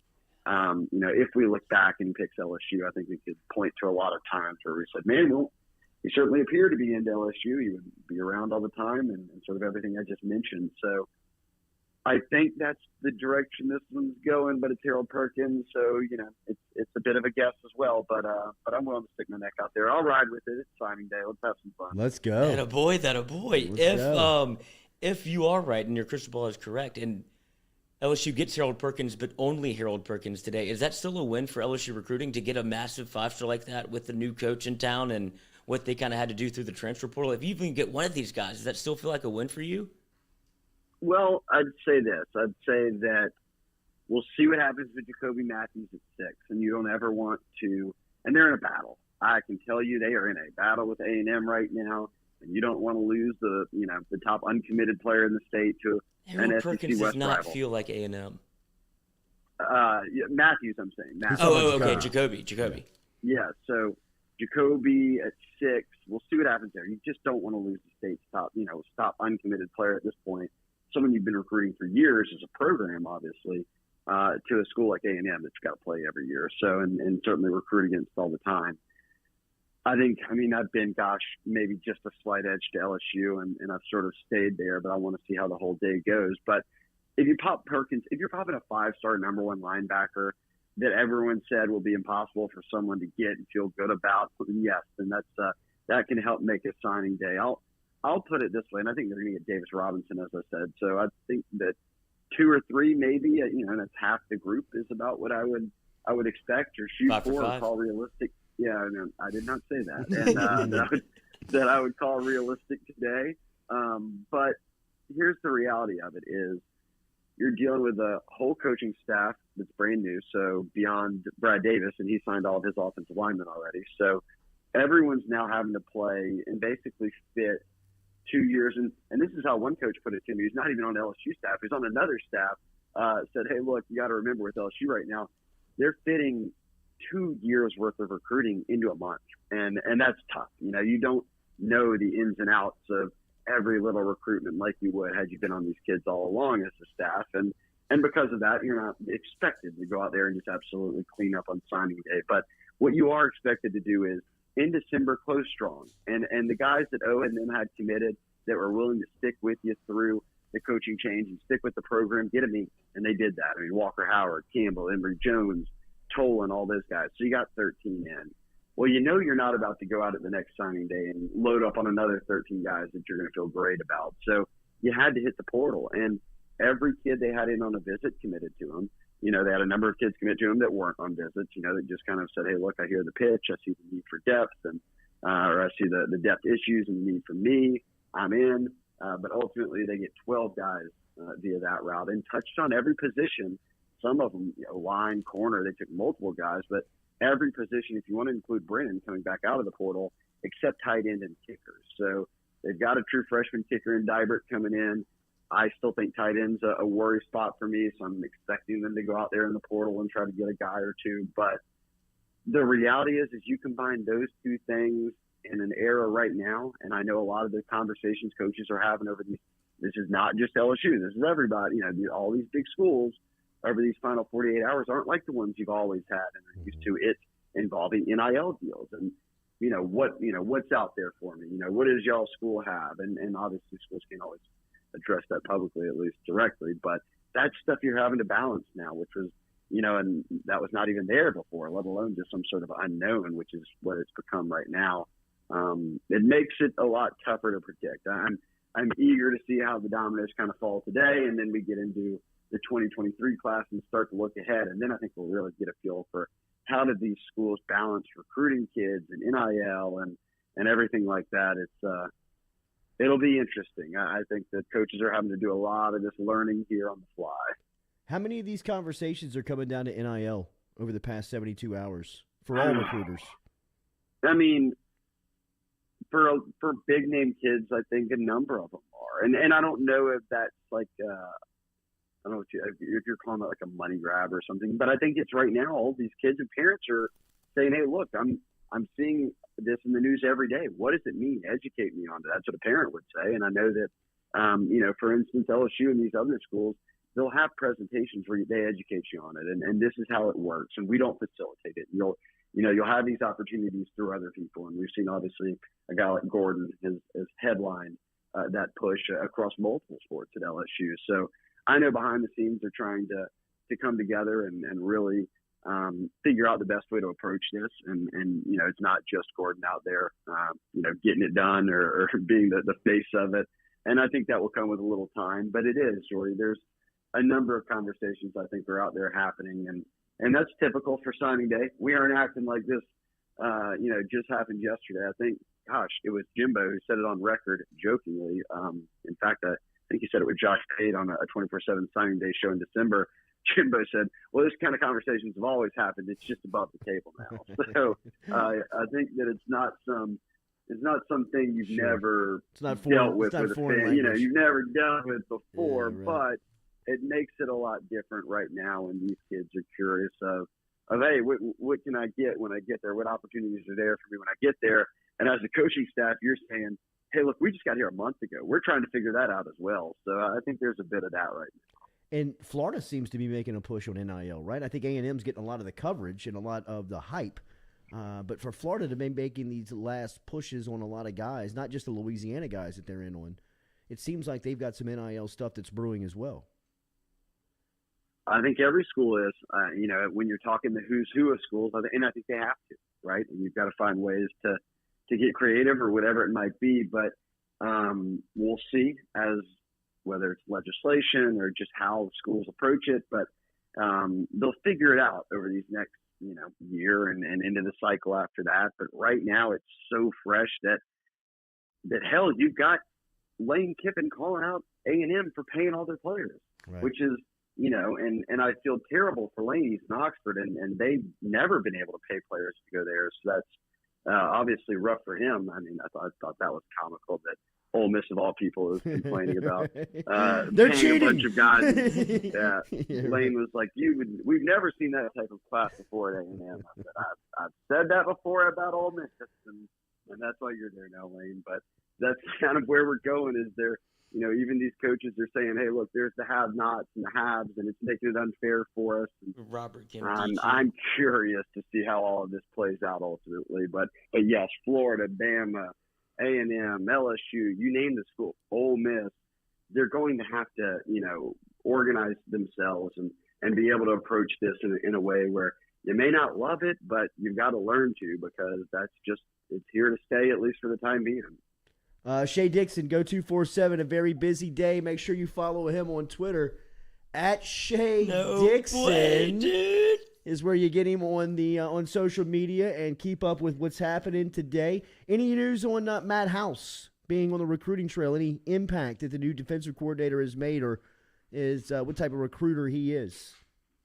Well, I'll tell you this. Here's a good tidbit. This past weekend when they were at prepping for Joey B, right, getting ready to play for a conference championship, and House, for those who don't know, is LSU's defensive coordinator, but he's been a linebackers coach with the Chiefs, so he stayed on with them through the playoffs. Well, on Saturday, he's on Zoom going through position breakdowns and film breakdowns with Harold Perkins about, here's how I'm going to use you at linebacker. Here's my scheme. This is what, guys I've had, whether in the NFL or in college at places like Kentucky, and how you would be used in a role similar to that. And I know Perkins' mom said they were pretty impressed by that. So that was, that he took the time out to do it. Not only that, but that he was very detailed with the plan.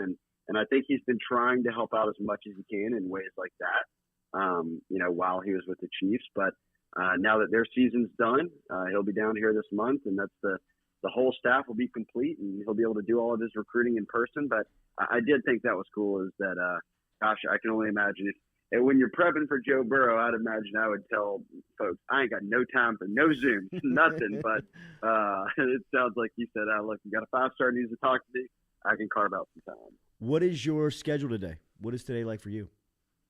Well, we've got in about an hour the Jalen Davis Robinson out of Waxahachie, so I'll be watching that one, and then a little bit of a break till 11, watch Citizen, and then just kind of all in this afternoon trying to work the phone lines, because between noon-ish, 1 o'clock, when all those kind of all the way to 6 p.m. for you, dude. Yeah, all the way to 6 p.m. is going to be a solid stretch, and then you sprinkle a little 3:30 Harold Perkins into that, and I get a feeling I'm going to have quite the entertaining day ahead of me. Whether that's good or bad, TBD. Just stay tuned. Any windshield time for you? You tracking any of these in person? You going down to Matthews and Ponchatoula, or you taking it all in from Baton Rouge? I've sent Sunday to Ponchatoula tonight. I'm hunkered down at the desk. I'm the Lloyd of the operation today. I'm making sure everything's running correctly behind the scenes. Stories are going up. The social media is taken care of. So yes, I'm the behind the scenes glue. I'm a glue guy today. Behind the scenes glue guy. Don't overwork yourself like Lloyd did. He busted a couple of busted in the bathroom this morning, then puked this morning. So. Maybe overworking our guy here a little bit. Maybe a day Is he off. that nervous about Harold? That's what it is. Exactly right. Wait, Shea, when you mention Harold Perkins, do you think we get an Isaiah Crowell situation where he breaks out like maybe some sort of like a tiger? Yeah, Isaiah Crowell brought the bulldog. So I would imagine Harold Perkins would be in this vein. For people that don't know what you're talking about, they need to Google it. That's actually one of my favorite signing day announcements, because Crowell pulls out the bulldog. And everyone's like, oh, my God, it's so cute. And the reporter's like, what's its name? And he goes, I don't even know. It's not mine. It was like somebody a real took bulldog? this dog. Yes. Like a real Whose puppy? dog is this? I thought you meant like a stuffed That was dog. the original NIL. That's funny. Yeah. You get a dog. I have no idea. It's not my dog. Shea, have a great day, buddy. Thank you for the time and the information. All right. I'll see you guys. All right, man. There's Shea Dixon checking in this morning Shea. for Go 247. National Signing Day is here. There are many people that are looking towards today on what's going to happen with LSU. Sounds like LSU is going to get some good news here in the next hour as Jalen Davis Robinson out of Waxahachie High School, as Shea kept saying it, man. He loves Wax your ass. Exactly. Where is that? It's in Texas somewhere. Okay. But he says that he feels good about LSU getting the 3-star cornerback out of Texas at 9 o'clock this morning. And then as he went down the list of commitments today, the list of announcements today, Danny Lewis, 1 o'clock, 3-star tight end from Westgate High School over in Southwest Louisiana, is going to make his announcement 1 o'clock this afternoon. It sounded like Shea was hearing the same things that we were talking about this morning. Lewis is trending towards Bama here. It's an LSU, Florida, Alabama battle. LSU has done tremendous work of telling Lewis how much he means to the operation. They recruited him at a very high level. But it seems like Alabama here on signing day has got a little bit of a lead going into the 1 o'clock announcement. Maybe LSU can make up the ground between now and then. But as Shea said, he's hearing the same things that we were hearing going in to today, that Lewis was probably being was having Alabama in the lead going into signing day. Can LSU make it up? We'll wait and see. The big announcement's going to be this afternoon at 3:30 that everybody's paying attention to with Harold Perkins. And as Shea just put a crystal ball on it right here on live podcasting on the Jordy Culotta show, said that he is putting his crystal ball in for LSU on Perkins. So that would be a huge, enormous get for LSU. And then this afternoon, Jacoby Matthews down in Ponchatoula, the 5-star safety who has once been committed to LSU, is being thrown a bunch of money from Texas A&M. Florida's in the mix a bit, but it seems like this is LSU and A&M. By all accounts of what I've been told, it sounds like Jacoby Matthews wants to come to LSU. In fact, he's told LSU officials and coaches he wants to be on the team. He wants to be a part of the class. I don't know if the people around Jacoby Matthews is going to let him turn down the money that's being offered by Texas A&M. That's the day and the age and what we're being, that we're living in college football. We can definitely watch Harold Perkins live. He is going to be on CBS HQ. Trevante Citizen is going to announce at 11 o'clock this morning on ESPN, which will be from his Lake Charles College Prep High School over there in southwest Louisiana. And Citizen, another one who was one time committed to LSU. It sounded like Shea had him leaning a lot towards Florida. Jabbar Jalouk, Billy Napier, and that staff over in Gainesville. Rob Sale, former LSU offensive lineman, played with Rohan when he was here in the early days under Saban at LSU. I don't want to put you on the spot, but you mentioned Danny Lewis. I am. Yeah, but I will. Yes. You mentioned Danny Lewis and Alabama coming in late. What other player do you think that they came in at kind of like the stroke of midnight that LSU was in the game for? Well, and look, I don't want to misrepresent Danny Lewis because I think that, like as Shea just said, and I just learned this in listening to Shea describe the Danny Lewis recruitment. LSU, Florida, and Alabama all offered on the same week to Danny Lewis. So it wasn't like Alabama came in late in the process and said, it is late in the process, but all three of them came in late in the process. And I think LSU mashed the gas pedal down on Lewis's recruitment and said, look, man, yeah, LSU's got to have you. They're going to use you like this. They don't have a tight end. You could play immediately. They've got playing time up for grabs. And I think Alabama saw that. And Saban, being Saban's got a couple of roster spots to play with. He sees Brian Kelly coming into the SEC, and he wants to send a shot across the bow. Like, hey, man, welcome to the league, but you got to come through me every year. No tight ends on your team now. And it includes if you want players out of your own state, I still got the power over your program. And I think that means a lot to Saban. I mean, that's a huge just kind of, we'll take Danny Lewis. Well, it goes to his complex of him wanting to be in Louisiana the entire time. He still wants to be coaching LSU, so he just has to kind of stroke his own ego a little bit and come get an LSU guy or a Louisiana guy that he can pull and put on his own team to build his little fantasy team he has over there. I think this is more of Saban letting him hang. Yeah, that's what I'm saying. He's showing BK, I got the big nuts. Yeah, absolutely. Yeah, I don't have to go dance on the podium. Right. Can't nobody fit on here with me. Have you ever seen a video of Saban dancing? Lane Kiffin put one out one night after a game from Saban's house where he's like doing the Cupid Shuffle, the electric. The Cupid Shuffle. He was line dancing in his own house. Well, then he did it on a recruiting trip. He started hitting a little Cupid Shuffle with the folks. So maybe he has to go into his bag. Did you see Icky Woods run up on Joe Burrow on Sunday in the middle of the camera and Joe did the and Burrow kind of shuffled for him? Did you see in Jamar's the face? Jamar's in the background going, "Oh shit, it's Joe." Gotta get Joe Gritty in. Yeah. It was great. Shemichael Thompson. Are people forgetting about What a Mason name. Taylor? Mason Taylor, who's the 4-star tight end out of St. Thomas Aquinas down in South Florida. He was Jason Taylor's son. Joy Taylor's son. Is it, Oh, That's his mom, Joy Taylor. oh, Pretty so sure. Jason Taylor's his uncle. Jason Taylor's his dad, but like I'm Oh, guessing no. that's his Jason wife. and Joy are brother and sister. Oh. Oh, yeah. Oh, you'd be breaking some yes, news that'd be some huge breaking news there, bro. Joy is a lot of his stuff aunt. on the internet for that. Joy is his aunt. But Not related. Jason is his father. Hall of Famer Jason is his father, and he has been committed to the class. But Cole Taylor's the only tight end on the roster right now for LSU. I mean, that is a huge point of concern. I mean, that's a why Nick's going for the throat. and above it, everything else. I mean, that's what LSU's selling to Danny Lewis. Like, Danny, You can go play. you could play against Florida State next year. In game 1 of your rookie season, you could Back play. in the dome. Absolutely. So, The game's in the dome. Yeah. yeah, game's in the Super Little Bowl. New Orleans action. Wes Shin, who's the new Live guy on show. the couch? That is Jacob Stewart, Stewie, a new addition to the staff, a superstar, Superstar. young superstar. Don't want to shower too much love on him. I know. You know what I mean? You build him up so you can break him down. 8-10 carries in the first game. Yeah, what I exactly. mean? Maybe don't play the second Yeah, game. right. Yeah. You catch What happened to Stewie? Still paying his dues. Yeah, Clyde Edwards-Helaire. That's right. What happened to him? Banged up. Yeah. Well, they gave him the Banged up. rock. What Well, on the they second were- drive? They were riding the hot hand. McKinnon Yeah. was the hot guy.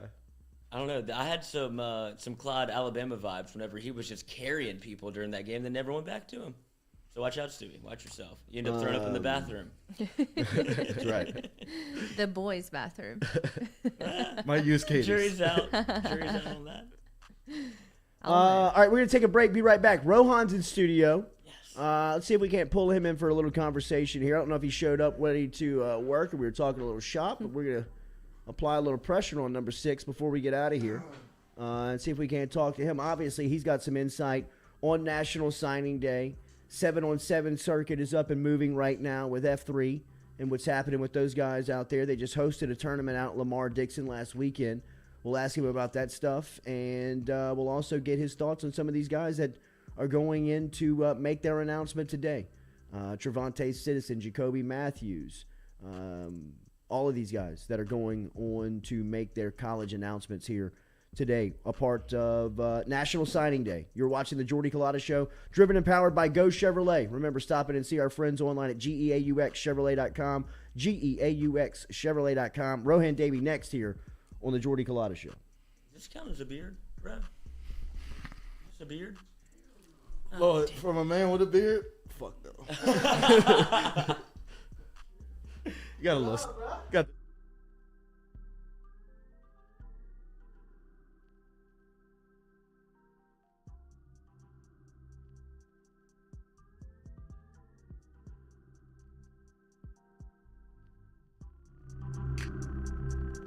Bear Specialty.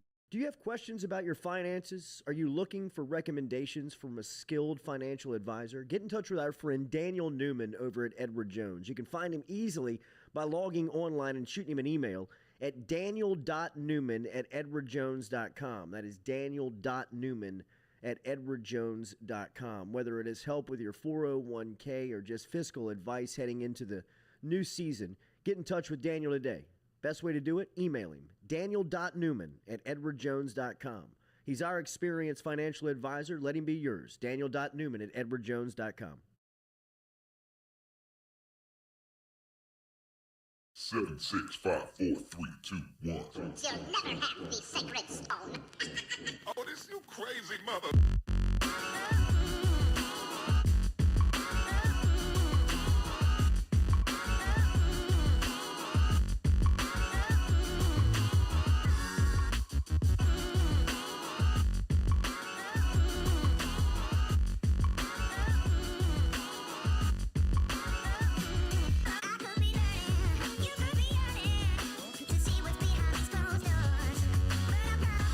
Welcome back here to the Jordy Culotta Show, driven and powered by Go Chevrolet. It's good to see our good friend on set, Rohan Davey, former Tiger great, now running F3 7-on-7. Heard they put on their tournament last weekend. Things were fantastic out there at Lamar Dixon.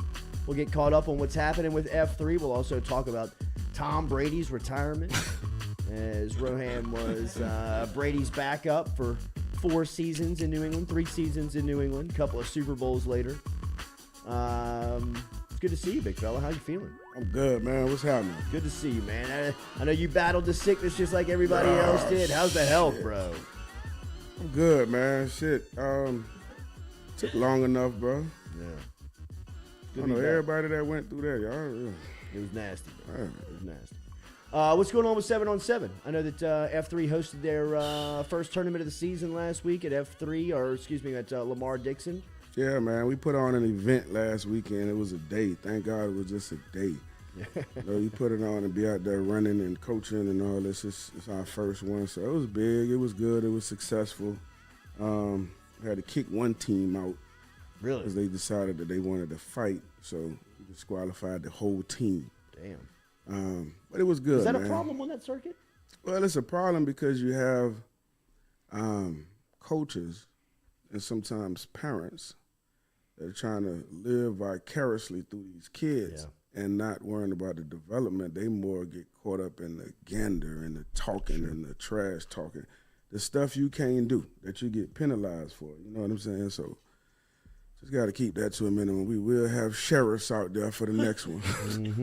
Call to the police. Right. Bring the popos out there, man. We'll handle this. Goodness gracious. Remember when Roe shows up here on the Jordy Culotta Show as compliments of our guy, Brian Fletcher, over at Fletcher Painting, which is a second-generation commercial and residential painting service and company located right here in Baton Rouge. It's not painting, it's an art. It's art, man. You can find them on Facebook. You can find them online at FletcherPaintingLA.com if you want to keep up with them, or just call our guy, 225-200-1082, 200-1082. Do you remember signing day for you? Do you remember what this part of your life was like? How wild it has gotten now? It was a long time ago. What was that, 1998? Yeah, 97, dog. 97? Yeah. Yeah, I remember it, though, because, hell, that was a big deal. Yeah. Coming here. So, yeah, I remember it. It definitely wasn't covered like it is now, clearly, with all the media. But I remember it was fun. It was exciting. Family was there. Friends was there. So it was cool. Signing day was cool at my high school. That's where it was, in the gymnasium at my high school. So when did you know you were going to LSU? When I came on my recruiting trip. And did you keep it close to the vest? Yeah. I just drugged the shit out. I drug it out for a long time. Took all your visits? Oh, yeah.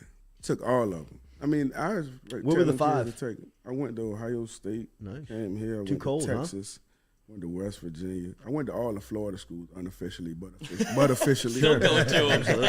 Rose back in town. Hell yeah. Dude, my best recruiting trip was to Miami unofficially. I was out on a yacht for like 3-4 days I never saw the school. I think I want to go here. Wait, Where? were you on old boy's yacht that got busted? Listen, man. Don't ask, don't tell. That's what I'm saying. I mean, statute of limitations had passed on our Nah, I boy, wasn't bro. on. I wasn't on his. Uh-huh. I know you're talking about. I wasn't on his. It was plethora of yachts though at the time in Miami at that time. You know what I'm saying? So they want County with Davey, baby. Everybody. Luke had one. Davey Everybody County. had one. How much has this changed from your point of view? Because you see it now. I know you consult a lot of Nevin Shapiro. That's who I'm thinking of. Yeah. Look, never mind. It was Nevin's vote. That was. Right. So you consult a lot. Micah went through this a year ago. He signed, so he went through the recruiting process. And now you have consulted a lot of guys. Yeah, our in kids. this process. How much has this changed? How crazy is this? It's now? You know what, for the kids that are, the cream of the crop, it's easy because everybody still wants them. Everybody still comes at them the same. It doesn't matter what's in the portal. You know what I mean? They getting all the NIL stuff for those guys and getting it situated for them. So that the biggest difference is NIL, man. Honestly speaking, because you got kids now. I mean, the way it is now, it's like free agency coming in and also free agency within your own club. So NIL is the biggest thing that's driving that right now, and that's got these guys whether thinking of coming or thinking of going. It's based on what that bread look like from the other teams. You know what I mean? But for the serious ball players, it's part of the NIL, but the biggest part of it too is such a focus now from these guys of getting to the NFL. It's a huge focus on that. Guys are determined that they know what they want. So they're going to go to these universities that are putting out what they are. You know what I mean? Whether it's Bama, these teams that just put LSU, just put them out, DBU. They're going to go to these programs that they know are going to give them an opportunity to go to the league. Absolutely.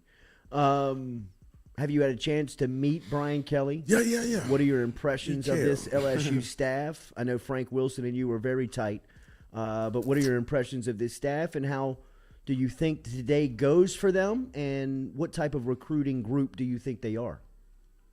I actually, I met one of, I forget the coach name, he's going to be mad at me. I met him last night. This guy here. Cordes Hankton? He's a development. He's in development. I think he just came from either Virginia or South Carolina. Short guy. Is this but the he's guy cool. that does he does his own hype videos? Is this Jordan? I haven't seen. No, that's not his name. I know his name if I hear it. But what I like about what Brian Kelly's done, I mean, at the beginning I was kind of skeptical because it was taking so long, and I still think we just the timing of it. You lost some leverage and you lost some steam in recruiting. But the patience that he showed putting his staff together and the staff that he has put together, with them being familiar with the SEC, with them being familiar with the recruiting, the fact that he went back and got Frank, who Frank can get you in anybody's living room in Louisiana. That was a huge thing. So I just think the staff, bringing House down, which I myself have a lot of respect for him and how I know he put his game plans together. The things that I've heard from people that has played for him besides Terrant Matthews, but also him. The staff, I think, is good. And now it's just, especially offensively, to see how that comes together, to see, and I'm going to tell you, a big part of it, Jay, is going to be how quickly LSU gets their NIL situation together. And that NIL situation for us has to get organized quick. Yeah, before April. Yeah. It has to get done before April, unless, in my opinion, that's when your real recruiting has to start all over again. Because if these guys that are being offered X amount of dollars from A&M, Texas, Alabama, whoever, I've seen the text messages that's come in to some of these guys and what on the table for them. And like I said with the NIL before, the NIL could be a good thing, could be a bad thing. The good thing about it is if you have kids that's coming out of impoverished situations, such as what I came out of, such as like what a lot of these guys come out of. You want guys to stay in school, make sure this NIL helps take care of mama's rent or whatever's going on at home.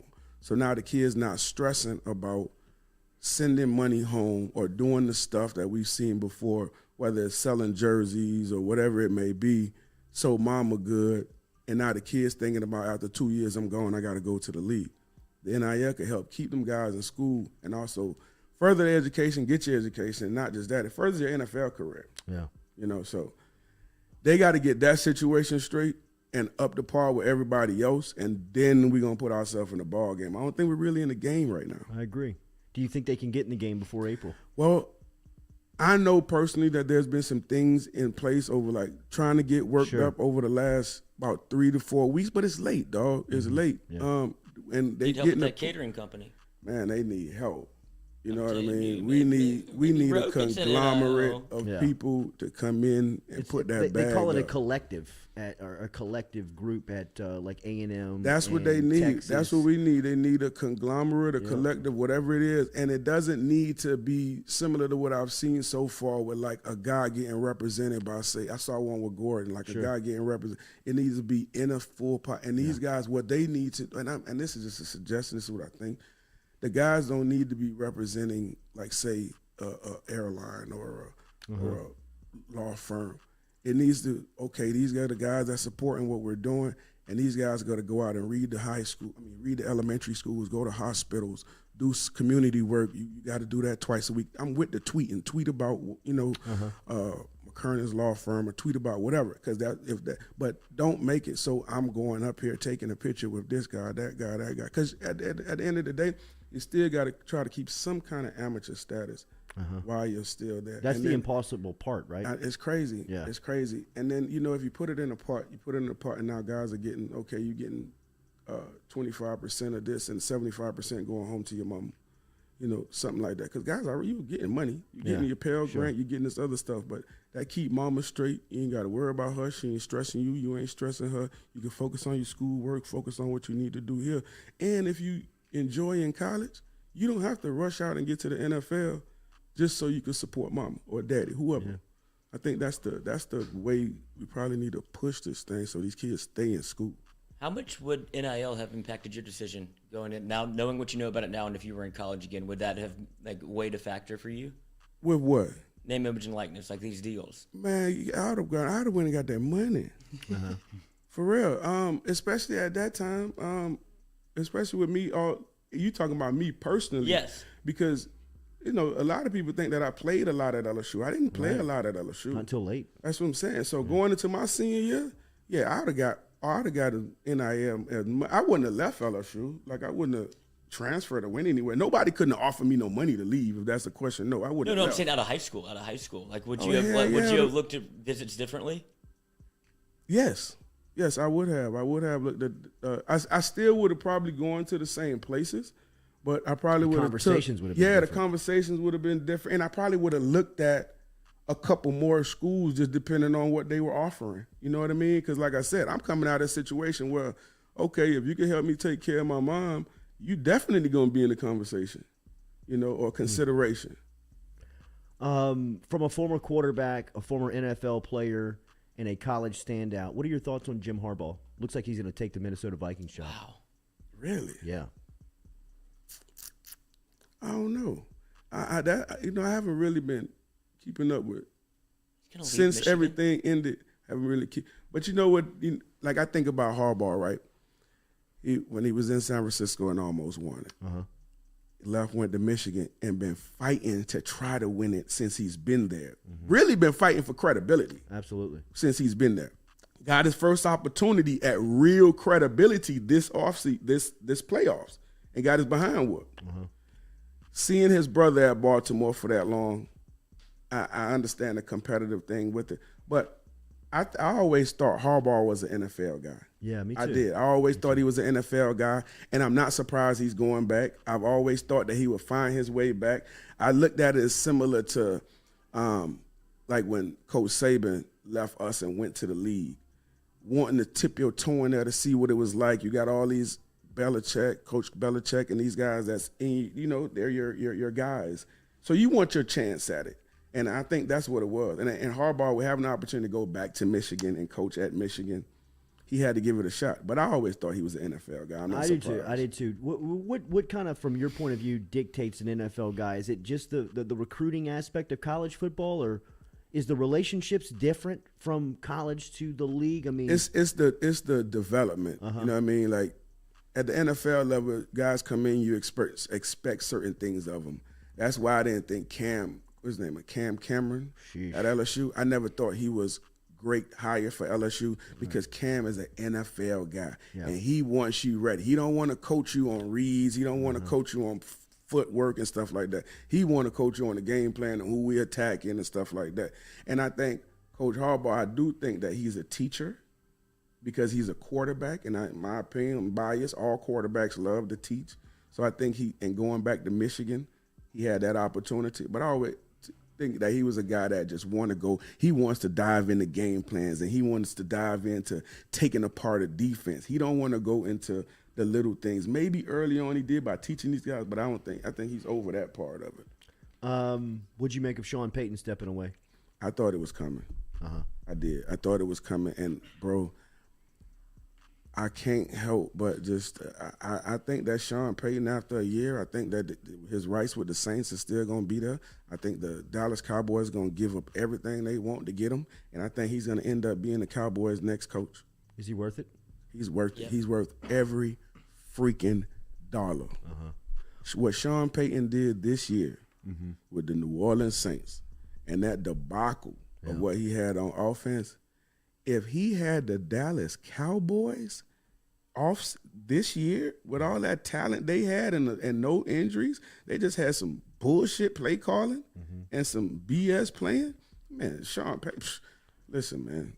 Yeah, Sean Payton, he's worth every penny. And honestly, if Jerry Jones don't go get him and be like, hey, I'm going to take a step back, Jerry Jones, as the owner and let Sean do Sean, so to speak, because everything else that he's tried since Jimmy Johnson hasn't worked. You know what I mean? And the reason why Jimmy Johnson left was because Jimmy Johnson was now becoming the bigger face of the Cowboys than he was. Yeah. So if he want that success and all that, he got to fall back a little bit and I think he would with Sean, though. I think he respects Sean Payton enough. I think Sean Payton's pedigree is lock set so much you can't. Who the hell gonna argue with Sean Payton? It's like arguing with Coach Belichick. Right.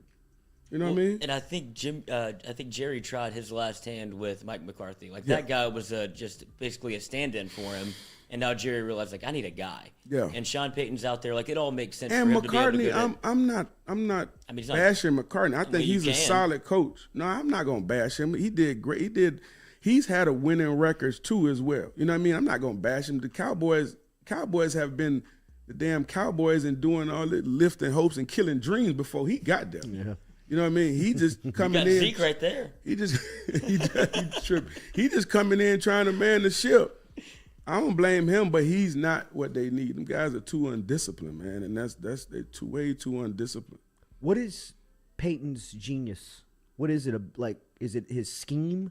Because like from a quarterback, to me, when I watched his teams play, you only had to watch a drive and you were like, wow, look how well coached this team is. Whether it was the way they got to the ball after the play was downed, the way that they were always open, the way that they were schemed. This year was a great representative of that, but they've looked like that for 16 seasons under Peyton. Yeah. And you know more football than we've, And the thing about it is Drew Brees masked how great, as great as we know Sean Payton is, Drew Brees masked how really, really brilliant he was. Because Drew Brees was such a phenomenal quarterback.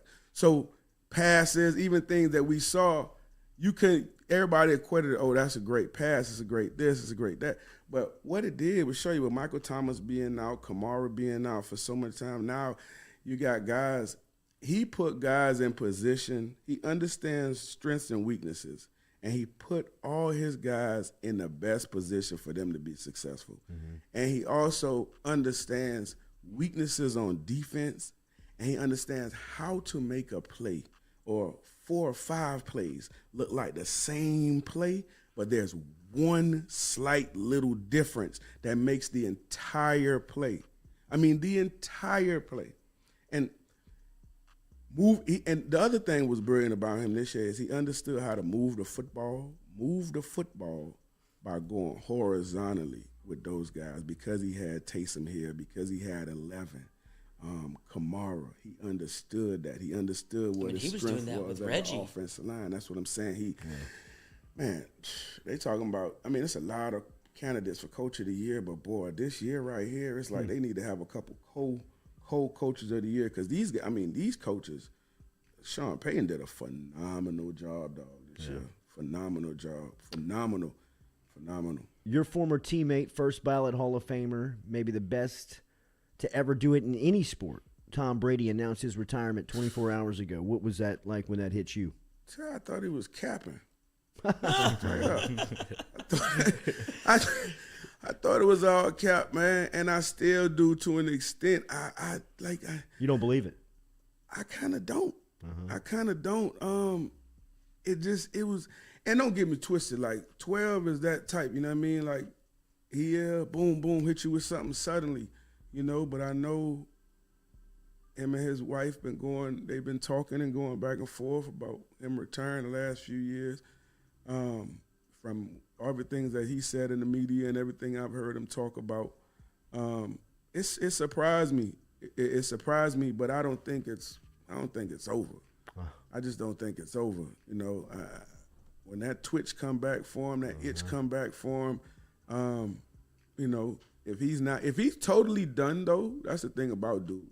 If he's totally done, and that was a decision that's possibly been made even before any of this came about, because that's how he thinks. He might have thought about this a year ago and was like, you know, whatever, or even during the season, or they even talked about it. But I just stay tuned with this one, man. I stay tuned with it. But if 12 is done, I mean, he's the greatest to ever put on a set of cleats and walk on that football field. I hear a lot of people say, well, he's not the greatest ever because he's a quarterback and he didn't play, you know, all these positions and didn't play. I heard the debate all the time, but I just go by one thing, man. You judge by how you make others around you, and you judge by wins and losses. Got 7 of them things. Clear. Been to 10 of them. It's clear, though, how you get judged in sports is wins and losses.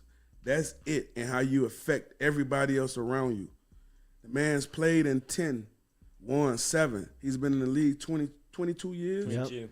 He's won 33%. That's 33%. You know what I'm saying? That's 33%, dog, of his time in the league. He's got a Super Bowl. 33. It's crazy. That's like Coach Saban if I was Coach Saban, the only recruiting ploy I get to recruits is, hey, man, if you come here, you're going to walk away with a national championship. Check your pocket. Every class that I've had since I've been here has had a national championship. That's all I tell them. Call me when you're ready. Call me when you're ready. I mean, that's it. That's what his desk is set That's all up. I'ma It's just do. rings. Yeah. Right? Yeah, but what do you think he's trying to tell you? Yeah. Tom dancing around in the thing with all his rings on. You know what I mean? Like, it don't even make sense, and he should have had 8. If it wasn't for the great, I mean, God, the Giants was meant to win that game. Yeah. Rodney Harrison could not have hit Tyree's hand any harder. And that ball like damn Velcro on his damn head. You know what I mean? So this man, it's ridiculous. Even man. the first one, the Mario Manningham Manningham was better. That was unbelievable. That was the best throw of Eli's career. The best throw of his career. And it wasn't even close. I mean, it wasn't close. That was a rained down to him. It's like he had that thing dropped into him, baby. Was that Randall Gay that was guarding him? I mean, it was Randall Blue? It was. Dude, he was like Velcro. That was the coverage was dime. Velcro. No, everything was. It was a perfect throw, perfect coverage. God. Like they say, a perfect pass. I hate that gets forgotten every time. That's the example. That's the example. Yeah, exactly. Burrow's going to the Super Bowl. I predicted that. Yeah, I know you did. You know I predicted know you did. That. I bet on that also. No, did you have a future? Listen, we're not going to say how much it's going to make because it's real. How many times have they called you for insurance? Don't worry about that. Yeah, I bet on it. I told you I was going to bet on it. Listen, I tell people all the time, man, I'm riding with JB, baby, for the rest of his life. I'm riding with JB. They should have never introduced me to that young man when he first got here, and I saw how much of a gangster. Listen, the boy, I'm so excited and so happy for him because everything he doing, I saw him man up, you know what I'm saying, going into that after he left. That boy swaggy, man. I tell you, boy swaggy. Listen, for you to have that much confidence, you have to be a dog. Mm-hmm. You know what I mean? You have to be a dog. The boy's a dog, man. He is. Like I put that bread on my dog too. I put that bread on my dog. And like you mentioned, Ro, the best compliment I think you can give anybody in sport is that they make other people better. Yeah. Right? Like Magic Johnson, Tom Brady, Joe Burrow. These cats Michael Jordan. They made other people better around you. You believed you were a dog. Yeah, of course. Like the kicker, McPherson. Exactly. You know what I mean? Like, from Florida. He's got this guy running through walls now. Exactly. But now I like this guy because Burrow loves him. No, I like McPherson. McPherson's swaggy, but that's the Burrow effect. Yes, that's all of it. He did it at LSU. Yep. Dog, I promise you, dog. Jamar Chase, the kid at Justin Jefferson, the other kid, Terrace Marshall, Clyde Edwards-Helaire, Thaddeus Moss, who's probably about to get activated for the Super Bowl. That's dope. Is that great? Speaking of toe taps. But, dog, the offensive line, you got to understand. Yeah. No way he gets When that. Joe came here that year and had that half a season, with full season, then going into his second season. You're talking about 2018. Yeah. Went into his second season. Not only did he change, but he changed all those guys' mindset. You understand me? Because they understood that, okay, we could go up here and say certain shit to Joe. He's not laughing. I'm not talking to Joe like that no more. Right. When I'm not showing up late on Saturday. It's all that. Yeah. It's all that. And you see the same thing in Cincinnati. No doubt about it. You hear them guys talking about it. You hear him talking about exactly what we're talking about. They call him the franchise. That's what I'm telling you, like dog. In interviews, they're like, the franchise said that we had to, I mean, they're all bought in. The fuck out of Devin White. Bro, look at what he covered up at LSU. Look how fucked up LSU was for the 3 years prior to him getting here to the 2 years after he left. Why you think Ogeron love him so much? I mean, are you kidding me? Why you think Ogeron love him so much? Ogeron need to play ties to that man. Yes. You understand me? And Joey B tried to get him a lifetime deal. He should be in the buyout. He should absolutely be. I mean, you getting $17 million. Corey Phillips should get $2 million. The coach's name. Corey Phillips. Shout out to Corey Phillips, man. That's who. He just texts you telling Corey you his Phillips. name. Yeah. Listen, you gotta get in with. So, what do you think about the Super Bowl? What do you think about that game? Boy, for the win. Uh-huh. It's gonna be tough. They're gonna have to stop that defensive line. But now I'm riding with Joe, man. As long as I believe in Joe like I believe in Tom, dog. Like, as long as you keep him standing upright, and Joe's a much better athlete. I'm not gonna say this. Right. I ain't trying to.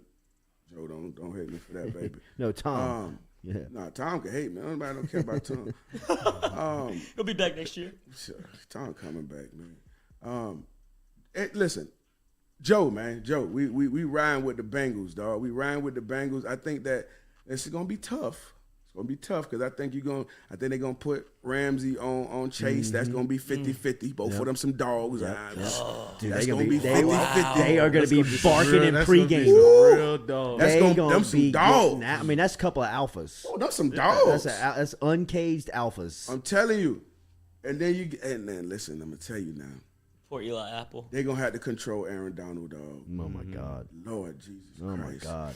Dude, hey, man, listen. Oh, my God. What are they going to do with him? That's what are they going to do with that guy, bro? I mean, he is a game wrecker. He is a problem, He dog. is a He is the big. Honestly, wrecker, Aaron Donald's bro. been the biggest problem. I don't care about no quarterbacks. Yeah. Aaron Donald's been the biggest problem in the league since he's got in the league, dog. Every game, you know what you're going to get. Man, he's a problem. They try to double team. Like I saw last week, they swung the whole protection to him. Had to. The whole he still beat it.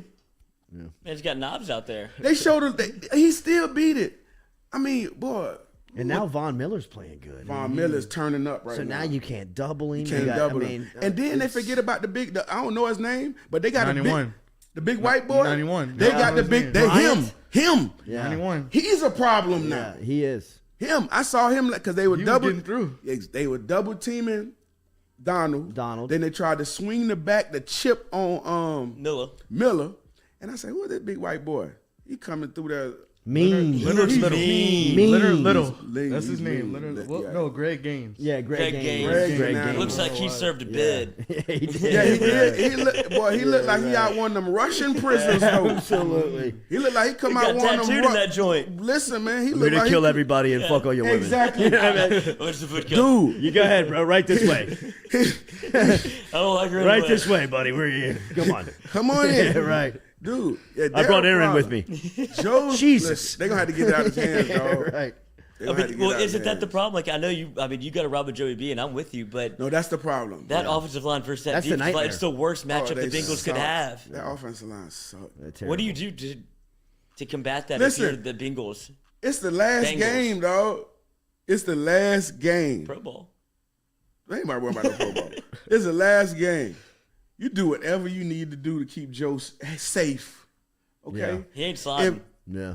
Well, he slid a little bit. But last it game. was the last game. You don't think he slides to the Super Bowl just to Hell keep it? no. simple? I don't think he slide if he needed. Hell no. If Joe it- ain't if sliding. it's crunch time, he ain't He sliding. ain't sliding. He not gonna slide no time throughout that game if he has to pick up a first down. He's never not the Super Bowl. I don't give a shit if it's the first play of the first quarter. If I need for his 3rd and 2, whoever's there, they either gonna murder me or I'm gonna murder them. I'm not sliding no Super Bowl if I got to get it.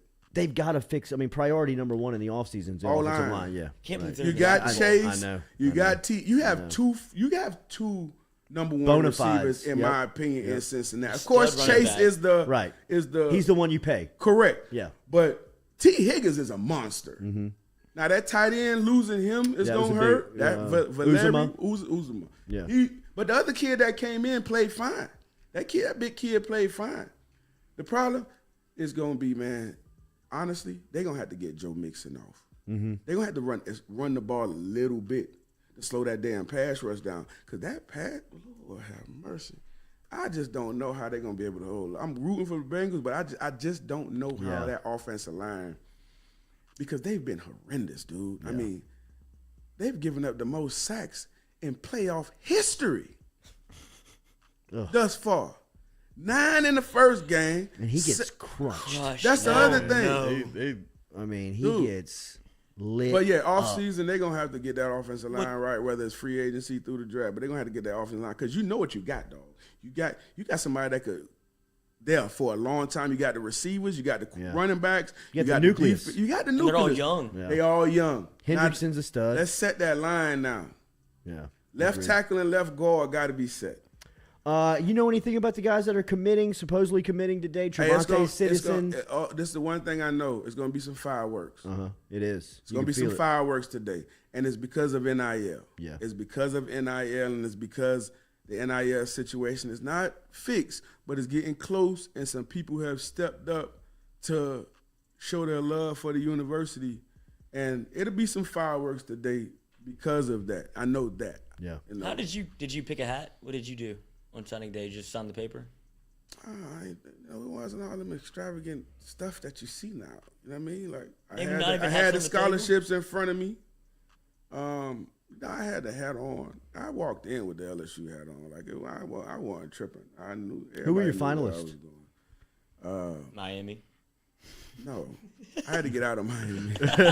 Things weren't Things weren't too kosher. Right. Hey, another yacht ride, bro? I gotta go. Nah, I'm good, bro. I'm good. It was Devin. Texas, LSU, Okay. and Ohio State. Was So Jerry DiNardo was your in-house? yeah, How terrible visit. I was too. about to say, what did a bad visit? I think Ooh, that I'd heard that terrible before. visit. For Oh, him. my mama wasn't on board with LSU. That's right. For him. Like, he did no. not impress, right? Shit, no. Yeah. That man, listen, man.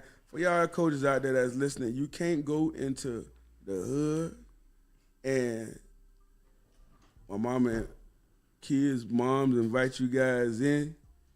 First off, you gotta take your shoes off. Oh, shit. We don't. You don't have any hood when you come tendencies. into a black parent's home, you gotta take your shoes off at the door. He missed it because Coach Kelly and Coach Haywood took their shoes off. Mike he Haywood didn't pay does. attention. Then the second strike was that man put his foot No, up he on my didn't. mama coffee table. No, he didn't. Like, And- read a room, Jerry And D. I ain't gonna lie all to over you. the place. Was it Not boy only did you came not take in- your shoes off, but then you put your feet up. Oh. And my mom, we from the Caribbean, dog. My mom was like, Coach, take your foot off of my table. Take your foot down, you know what I mean? Quit up straight. Well, Yeah, right. Better straighten up in here. Then from there, my mom was like, you know what my mama wanted me to go to? West Virginia. Wow. You know why? 'Cause it Country was- roads, Country take me roads, home. take me out. No. That was the only recruiting trip she went with me on. Was West Virginia. West Virginia was recruiting her, not me. Yeah, for sure. You feel me? Who was the coach then? Was it Rich Rod? Nah, who recruited me was God, what was his name? Donovan. I don't even remember his name, but he was the big chess coach that was at Florida State. Mickey. Mickey. Mickey. Andrew. Bobby Bowden's defensive coordinator. Mickey. That's who recruited Yeah. me. Big chess. I was calling him Big Chess. Everybody knew him in Florida as Big Chess. That boy had to come Yeah, through. right. You know what I mean? Big barrel chested. Dude. Yeah. They had my mama up there. Well, we went. Was it cold? Was it cold? And I was bet. missing the tournament in Tallahassee basketball. We got there Friday night. They took me up on some little road. I went to a party in a damn barn. Had our backs against the barn. I got up out of there. We're not in South Dade anymore, boys. You remember Amos Zaraway, the running back? Yes. Famous yeah. Amos? Yeah. We went to his crib that was on some kind of steep little hill, dog. The thing cut off. We start going down. We start going back down. I told him, I said, nah, I'm straight. I don't got to go up there. Take me back to my hotel room. So I'm not coming here. Hell no. It's my hotel. I called Coach. I said, Coach, check this out. We was at dinner. Oh, my mama having a great time. Yeah, she loved fish. Dog, they done brought my mama out about 12 different kind of fish just laid out. I'm sitting in the side just watching all this. She having a great time. I call her and say, check this out. Y'all need to get me on a flight to Tallahassee.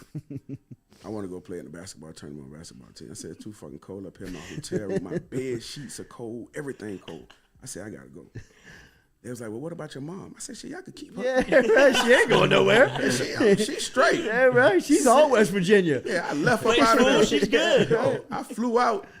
They got me on the plane. I flew out Friday night. My mom stayed till Sunday.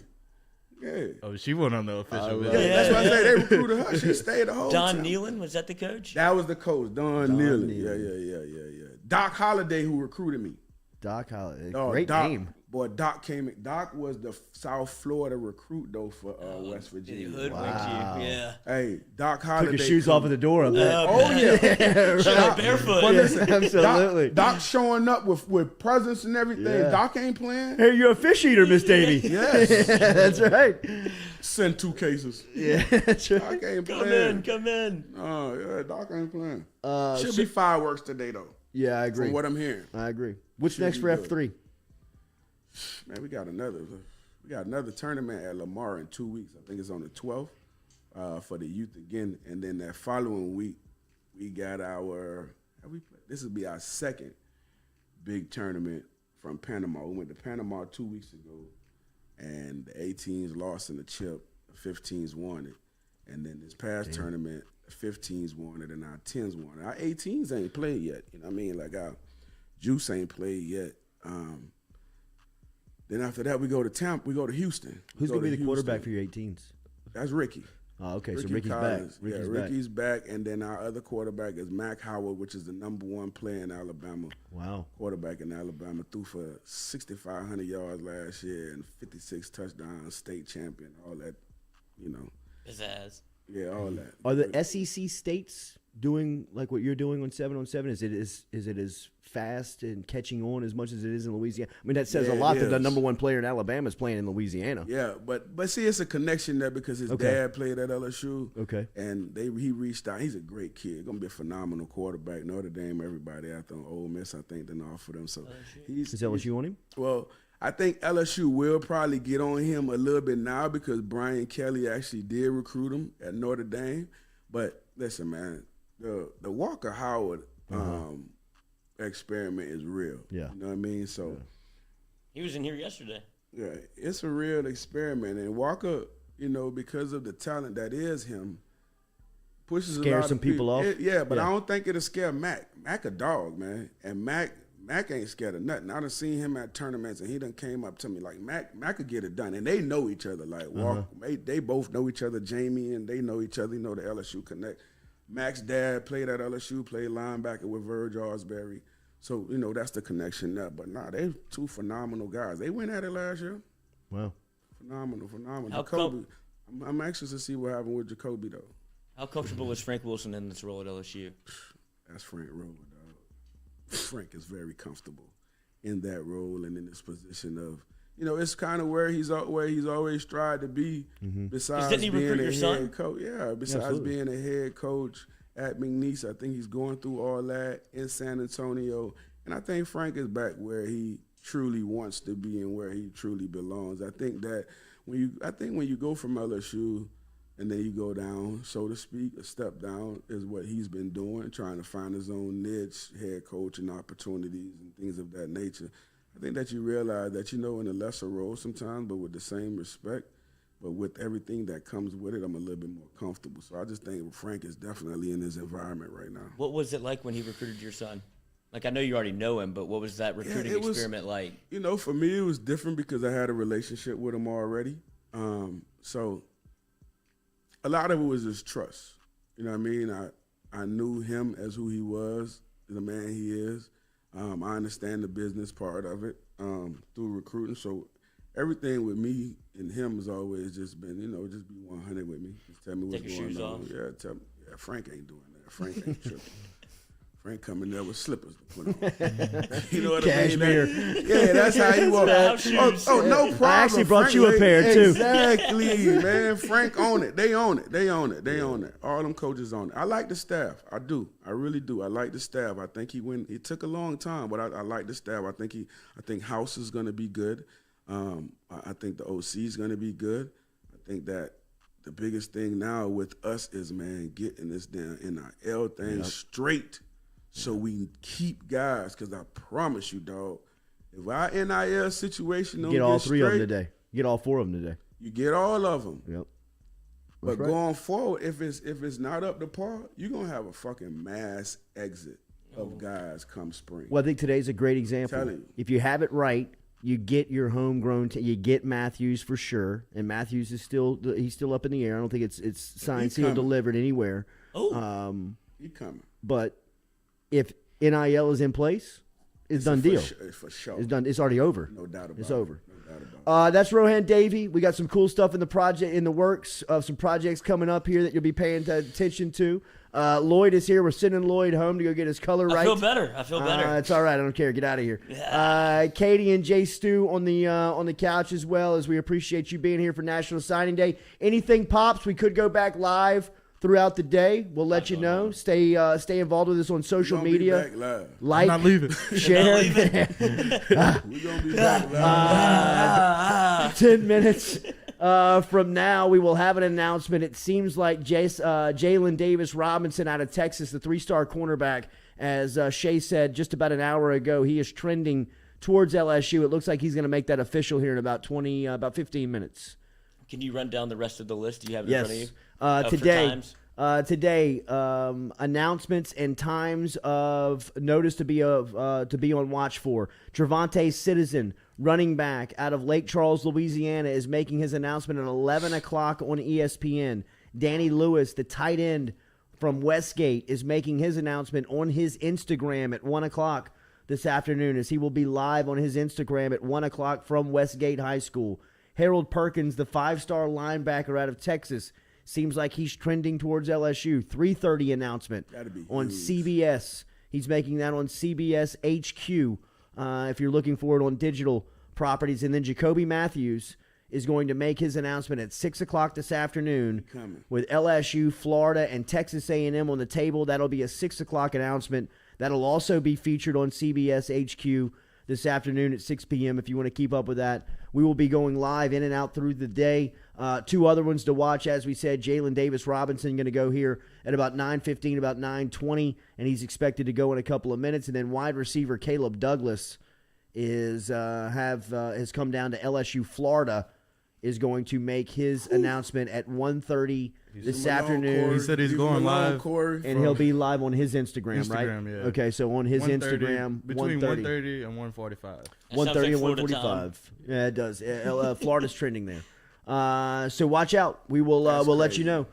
For Roe and the crew, thank you for tuning in. Make sure you hit that like button, share button, comment button. What's your number? What do you think? How many does LSU pull? I think they get 2 today. I think that they end up with Harold Perkins and that they end up with Jacoby Matthews. You get those 2. That's a massive That's a huge win. That's a huge win. And I would say that the one that they probably need the most is going to be Danny Lewis. And Danny Lewis right now is on the fence between LSU and Bama. It'll be an interesting announcement at 1 o'clock. Going to be an exciting day. Stay on our social media. We'll let you know when we go live. Anything pops, we'll be talking to you throughout the day. Have a great one. Remember, Go Chevrolet drives us.